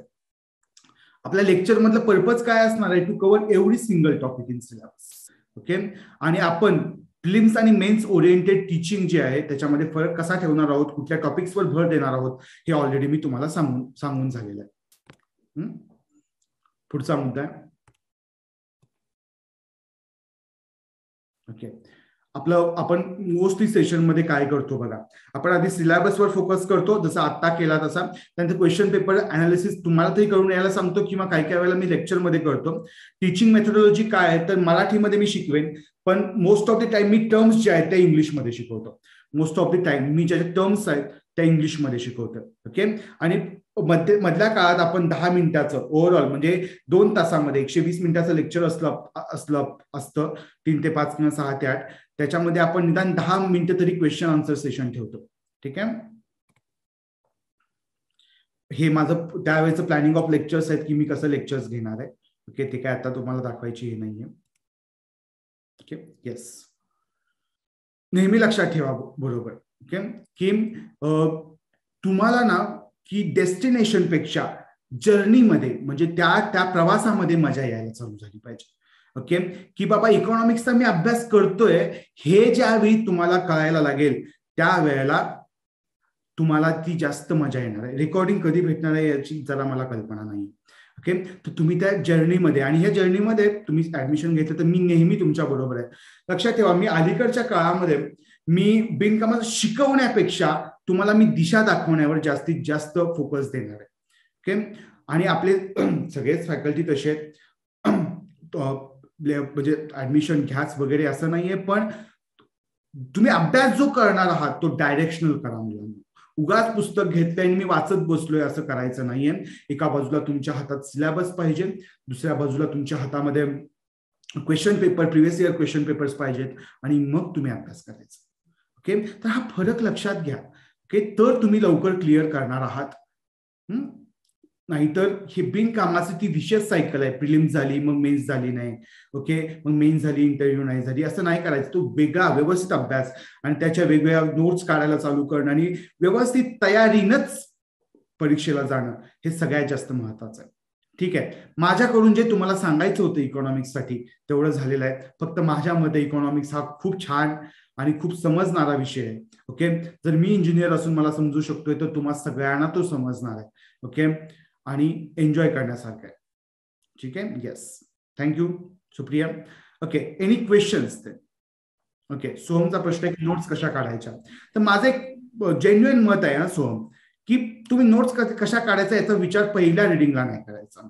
ओके, पहिल्या रिडिंगला तुम्ही फक्त पेन्सिलने अंडरलाईन करायचं, दुसऱ्या रिडिंगला तुम्ही हायलायटरने अंडरलाईन करायचं, आणि मग तिसऱ्या रिडिंगला तुम्ही विचार करायचा आहे बाकीच्या गोष्टींचा. ठीक आहे, तर कसं करायचं ते हे वेगळं. तर माझं मत आहे की तुम्ही तिसऱ्या रिडिंग नंतर एखादा पेपर द्या. ओके, आणि त्या पेपर दिल्यानंतर तुम्हाला कळेल की तुम्हाला कुठले मुद्दे लक्षात राहिले, कुठले मुद्दे लक्षात राहिले नाहीये. ओके. तर माझं मत आहे की फोकस पण तुमचा तसाच पाहिजे की पहिल्याच ह्याला सगळं कळतंय असं नाही. फी स्ट्रक्चर ऍक्च्युली मला माहित नाही, तू खरंच ऑफिसमध्ये फोन करून विचार, ग्रुपवर तुमच्या मी नंबर टाकतो. ठीक आहे. येस येस, नक्की नक्की क्रॅश कोर्सचं हे होईल. येस. हा, कुणाला प्रश्न आहे काही? हा सर, मी ऍक्च्युली मला एमपीएससी साठी प्रिव्हियस क्वेश्चन एका बुक मध्ये पाहिजे, तर मला त्याचं नाव सांगू शकता? मला तुझा आवाज कट होतोय थोडासा. हॅलो सर, मला एमपीएससी साठी प्रिव्हियस क्वेश्चन एका बुक मध्ये पाहिजे, प्री अँड मेन. तर कोणती बुक आहे का आपली? मग आहे ना प्रिलिम्सची आपल्यासाठी चाणक्यचं एक विजयपथ नावाचं पुस्तक आहे. ओके, त्यामध्ये सगळे बुक आणि त्यांचं अनालिसिस दिलेलं आहे. ठीक आहे. सर, प्री का मेन? काय, सॉरी मला नाही ऐकू आलं. ती बुक प्री साठी का मेन साठी? प्री साठी आहे. मेन साठी कोणती बुक आहे का? मेन साठी तुम्ही आता माझ्या डोक्यात एक चोरमुले सरांची पुस्तक आहेत, GS1, GS2, GS3, GS4, ती तू वापरू शकतोस. आणि सर हे राज्यसेवेचं ना, या दोन्ही बुक? हो, मी सगळं तुला सांगितलं, ते राज्यसेवेचं सांगितलं. आणि सर कंबाईन साठी जर फिल्म साठी पाहिजे असेल तर लोकसेवा प्रकाशनचं पुस्तक आहे आप्पा हातनुर यांचं. आप्पा हातनुर यांचं. ठीक आहे. आणि सर ते आप्पा हातनुर सरांचं प्री साठी का मेन साठी? प्री साठी आहे. आणि त्यांचं मेन साठी पण एक दुसरं पुस्तक आहे. ठीक आहे, कंबाईन साठी. ठीक आहे सर. सॉरी, आप्पा पुढं काय नाव? मला ऐकू नाही येते प्रश्न तुझा. कंबाईनच्या प्रिव्हियस क्वेश्चन साठी आप्पा पुढं काय? आप्पा हातनुर यांचं लोकसेवा प्रकाशनचं पुस्तक आहे, लोकसेवा प्रकाशन. ओके, नोट्स कशा काढायच्या आय थिंक तुम्हाला कळलेलं आहे. ओके, पर्सनल काउन्सिलिंग आपल्याला मिळतं काही? अरे पोरांनो, मी तुमचे फोन आता सुद्धा ह्या बॅचच्या मुलांचे फोन मी रात्रीचे उचलून, कारण मला वाटते की तुम्ही ह्या प्रोसेसमध्ये जास्त वेळ राहू नये, पटकन क्लिअर व्हावं, निघून जावं. ओके, तुम्ही ह्याला. ओके, त्यामुळे पर्सनल काउन्सिलिंग तर देणारच आहे. मी पर्सनल काही मुलांना लक्ष पण देणार आहे गरज लागली तर. Okay, don't worry about it. Counselling काय म्हणजे आपण आपण मित्रच आहोत. ओके, मी फक्त मेंटर आहे, I am not a teacher of this. करंटचे क्वेश्चन येतात ते आपोआप कव्हर होतील लेक्चर्स मध्ये किंवा मग तुम्ही वापरू शकता. ठीक आहे. Hello sir. क्रॅश कोर्स बाळांनो परीक्षेच्या वेळेला लॉन्च होतो, त्यावेळेला परीक्षेचं टाइम टेबल. आताच्या पिढीचा क्रॅश कोर्स संपला.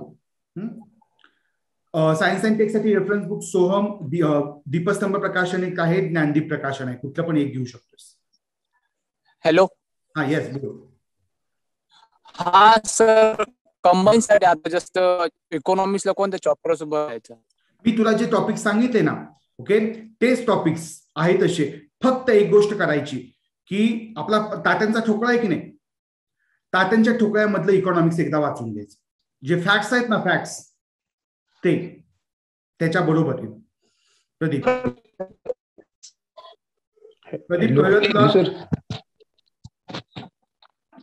Yes, Dnyaneshwar sir. Regular batch कधी चालू होणार आहे?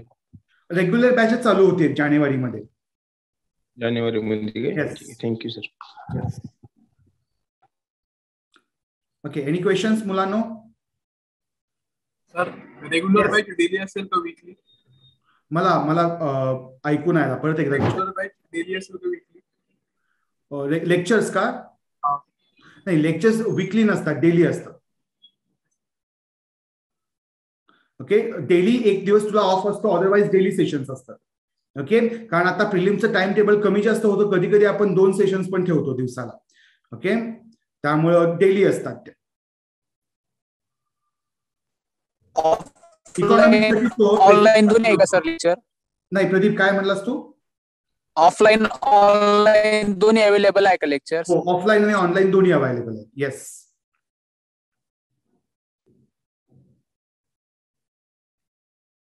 दोन्ही अवेलेबल आहेत. येस, अजून तरी लॉकडाऊन झालेलं नाहीये. होपफुली लॉकडाऊन जरी झालं ते काही जास्त दिवस चालू राहणार नाहीये. ओके, कारण मला एवढं वाटतंय बघा मुलांना, ऑफलाईन शिकवण्यात पण जी मजा आहे ती ऑनलाईन मध्ये नाही. जे शक्य आहे त्यांना ऑफलाईन घ्या, जे शक्य आहे ते सगळ्यांनी ऑफलाईन ऍडमिशन घ्या. Shivam, thank you. Okay, good. Any questions मुलांनो? काही असतील तरी विचार.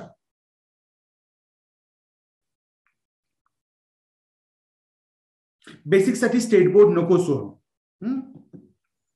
कारण इकॉनॉमिक्सचं सांगतोय बरं का मी जॉग्राफीचं सांगत नाही. जॉग्राफी हिस्ट्रीला गरज आहे स्टेट बोर्डची. ओके, इकॉनॉमिक्सचे नको.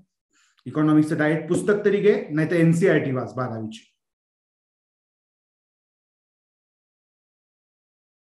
मला नाही कळलं सर, ऑनलाईन लेक्चररला इंटरव्ह्यू होतो का? म्हणजे एनसीईआरटी 6वी ते 12वी नाहीये, 9वी ते 12वी आहे. ओके, आणि मोस्टली 12वीची एनसीईआरटी महत्वाची, इंट्रोडक्टरी इकॉनॉमिक्स. बाकीच्या नाही वाचल्यात तरी चालतील.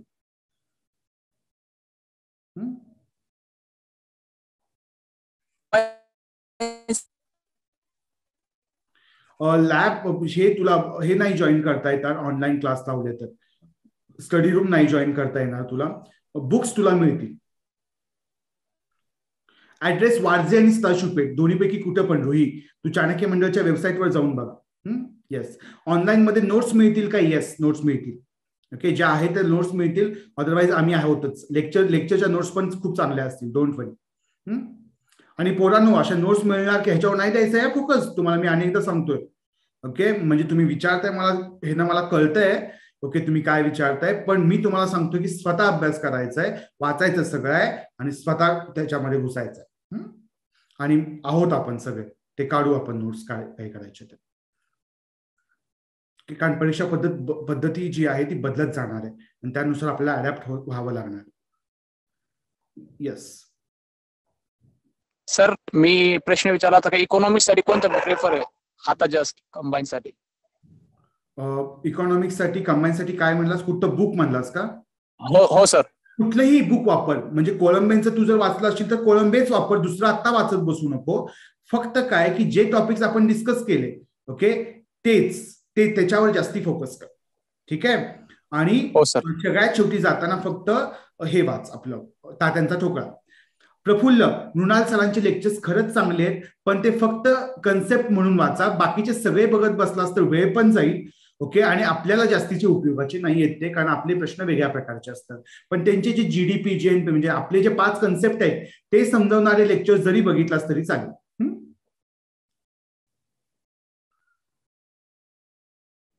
सर, बॅच स्टार्ट होणार आहे आपल्याला जानेवारीमध्ये, आय थिंक आता काही दिवसांमध्ये चालू होतीये. ओके, मला परफेक्ट डेट माहित नाहीये, पण एकदा फोन करून विचारा, कळेल तुम्हाला. Okay sir, thank you. एनी 10 तारखेपासून आहे. ओके, 10 तारखेपासून बॅच आहे, लवकर चालू होते. अजिबात Venkatesh, don't target MPSC by using UPSC. At least do MPSC और डू यूपीएससी. म्हणजे एकाच वेळेला टार्गेट नको करू प्लीज. ओके, आपण वाटलं तर पुन्हा तू ऍडमिशन घेतलं बोलूयात आपण. ओके, पण दिस इज अ ट्रिकी क्वेश्चन. पहिले 2 वर्ष असं नाही करायचं, नंतर करू शकतोस. आरतीला प्रश्न काहीतरी विचारायचा. तर मी बिगिनर आहे, तर आता तुम्ही जे पॉइंट सांगितले ते मी मृणाल मधून कव्हर केले त्या व्हिडिओ मधून, आणि नंतर मग जे रेफरन्स बुक आहे ते चालू केलं तर मग चालेल का? चालेल मला, आणि उलट ते चांगली गोष्ट आहे. येस, कन्सेप्ट क्लिअर झाल्या की बाकीच्या गोष्टी लवकर कळायला चालू होतात. येस येस व्यंकटेश, आपण बोलूयात. ओके, माझा नंबर घेऊन मला मेसेज कर, कारण हे खूप तुला अप्रोच सांगणं गरजेचं आहे.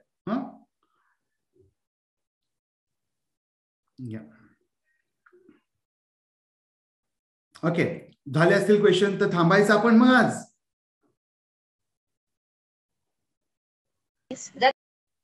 येस गौरी.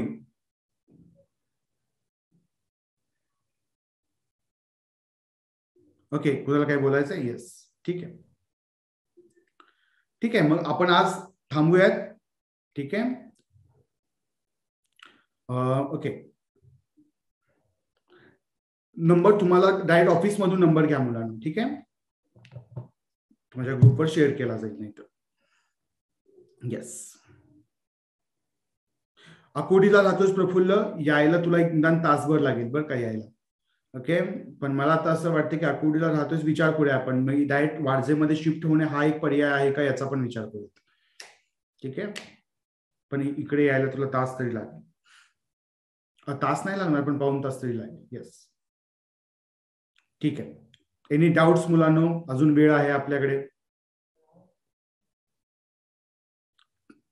अभ्यासाबाबतीत करा आणि अभ्यास व्यवस्थित करा. ओके, ऍडमिशन घ्या न घ्या पण अभ्यास व्यवस्थित फोकसने करा. ओके, ऍडमिशन घेतलं तर आम्ही आहोतच तुमच्यासाठी. ओके, येस, UPSC इकॉनॉमिक्स बद्दल व्यंकटेश काही असतील डाऊट तर मी आहे. मराठीमध्ये इकॉनॉमिक्ससाठी दौरे कोणते, बुक कोणते, तर मला वाटते की देसले, कोलंबे दोन्हीपैकी कुठलंही यूज कर. ओके, फक्त एका बाजूला सिलेबस आणि बाकीचे क्वेश्चन पेपर ठेव. अभ्यास महोत्सव होतात, अभ्यास दौरे नाहीत होत. अभ्यास दौरे डायरेक्ट इंटरव्ह्यू नंतर, बाकीचे अभ्यास दौरे आपल्याला प्रिपरेटरी आणि फाउंडेशनला असतात. ठीक आहे.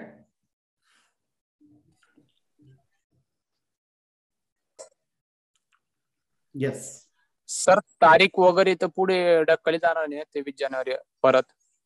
23 जानेवारी पुढे ढकलतील असं वाटतंय का तुला? नाही यार, मला नाही वाटत आहे. मला वाटते की एक्झाम होईल आणि जर ढकलणार असतील तर लवकर कळवतील. ठीक आहे. ओके, येस, करंट अफेअर्स कसे रिलेट करायचे, सोम अभ्यास करत करत तुला कळत जाईल.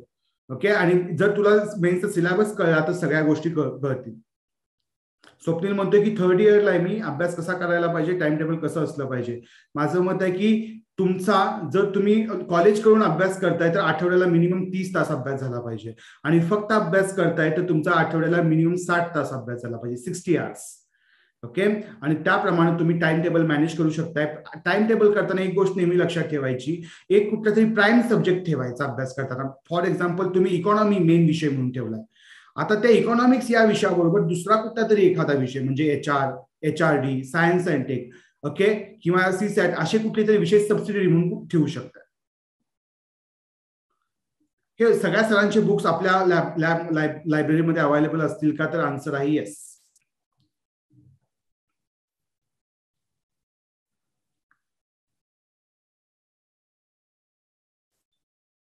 ठीक आहे Swapnil, I think you got the answer.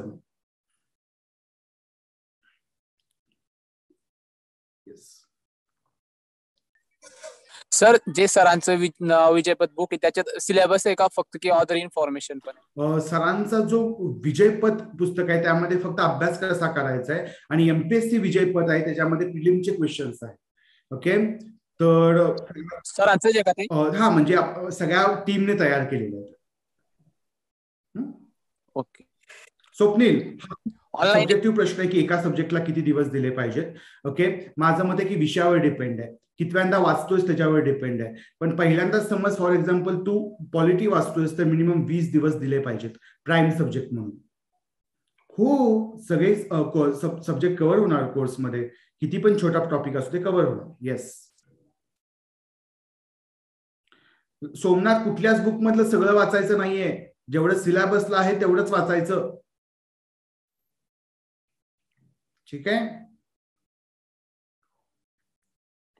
Okay, कोणतरी काहीतरी बोलत होतं. आय थिंक मी बोलतो सर, ती बुक ऑनलाईन भेटेल का तुमच्या आपल्या चाणक्य मंडलच्या वेबसाईट वर? वेबसाईट वरून पण घे, ऑनलाईन माझ्या मते फ्लिपकार्ट वर पण मिळते.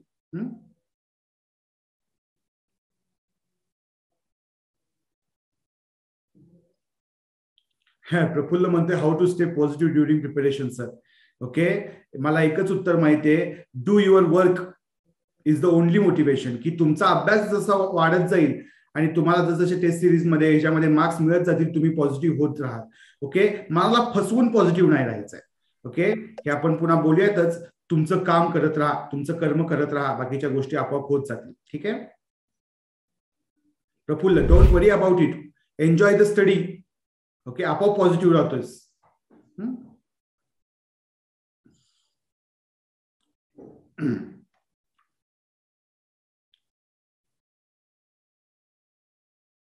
ओके, एनी अदर क्वेश्चन्स मुलांनो?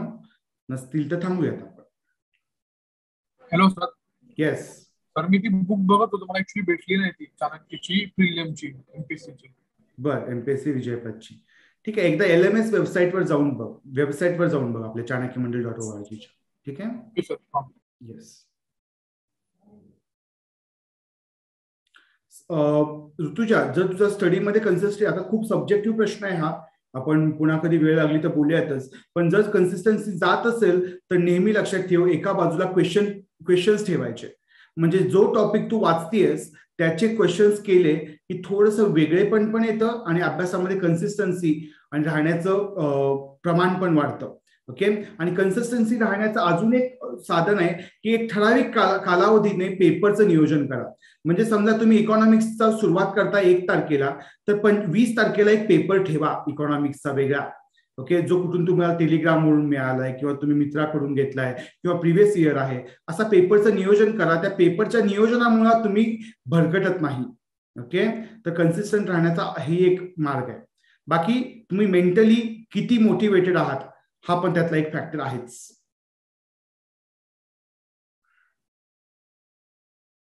ऋतुजा, कळलं? ओके, प्रफुल्ल, तुला आन्सर मिळालं का तुझं?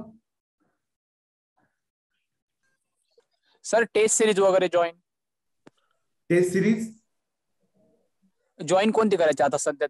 आता सध्या कुठली टेस्ट सिरीज चालू नसते. एकदा तुझी प्रिलिम्स झाली की मेन्स साठीची टेस्ट सिरीज चालू होते. ओके, तर ती तू चाणक्यची जॉईन करू शकतोस. चाणक्यच्या ज्या आहेत त्या सगळ्याच्या टेस्ट सिरीज चालू असतील. आता कंबाईनची पण चाणक्यची टेस्ट सिरीज आहे. एक कुठली तरी टेस्ट सिरीज जॉईन करायची आणि बाकीच्या सगळ्या टेलिग्राम वरून मिळवायच्या किंवा झेरॉक्स सेंटर म्हणून मिळवून अभ्यास करायचा. Okay sir, thank you. Yes. Okay, आता आवाज, निलिमा, आवाज आय थिंक माझा क्लिअर आहे. तुला कसा येत नाहीये मला माहित नाहीये. थोडासा प्रॉब्लेम वाटतोय तुझ्यापासून.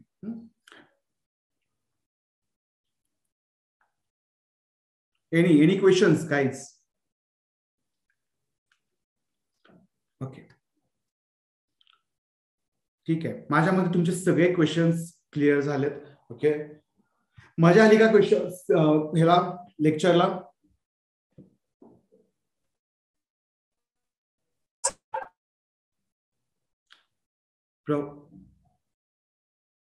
प्रफुल्लने एक प्रश्न विचारलाय. प्रफुल्ल, मला एक वाटतंय की एक गोष्ट लक्षात ठेव की तू किती पॅशनेट आहेस बघ.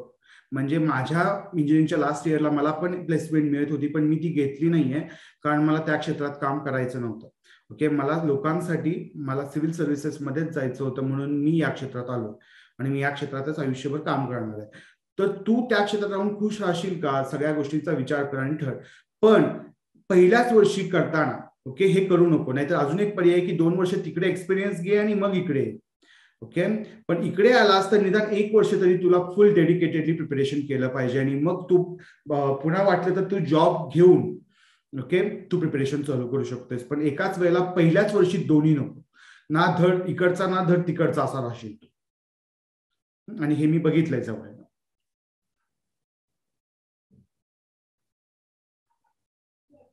Hello sir.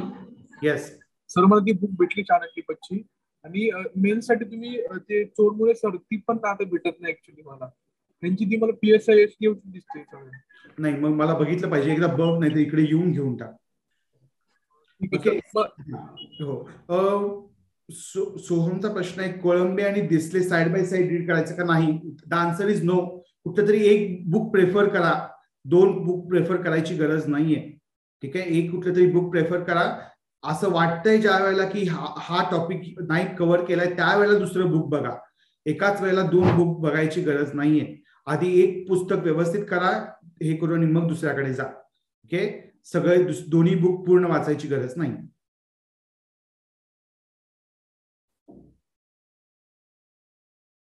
ओके, झालेत मुलांना प्रश्न?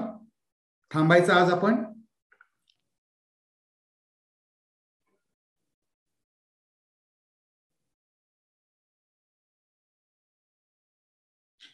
प्रशांत, मोस्टली मराठीच वाचायचा प्रयत्न कर. ओके, की इकॉनॉमिक्स वगैरे इंग्लिश वाचायचं असेल तर तुला मी बुक्स त्यावेळेला सांगेन. ओके, पण असं ठरवूनच ठेवू नको की मी मराठीच करेन, मी इंग्लिश करेन. काही विषय मात्र तुला मराठीच करावे लागतील, जसं की HR HRD.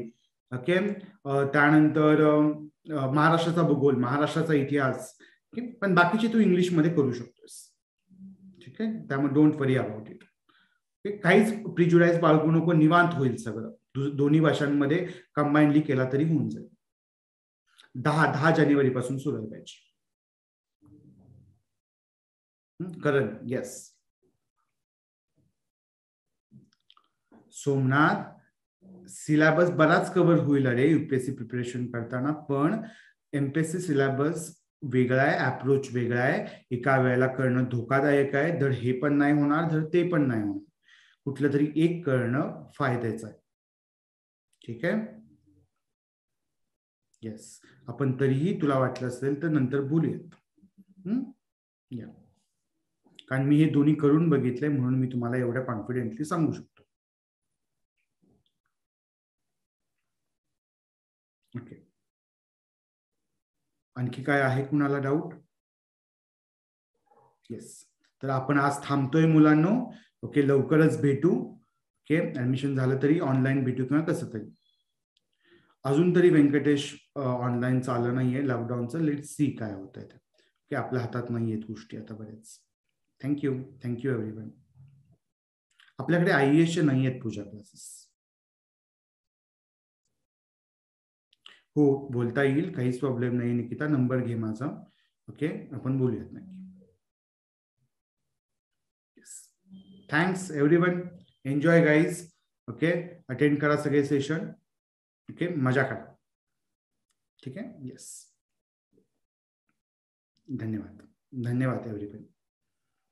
Bye bye.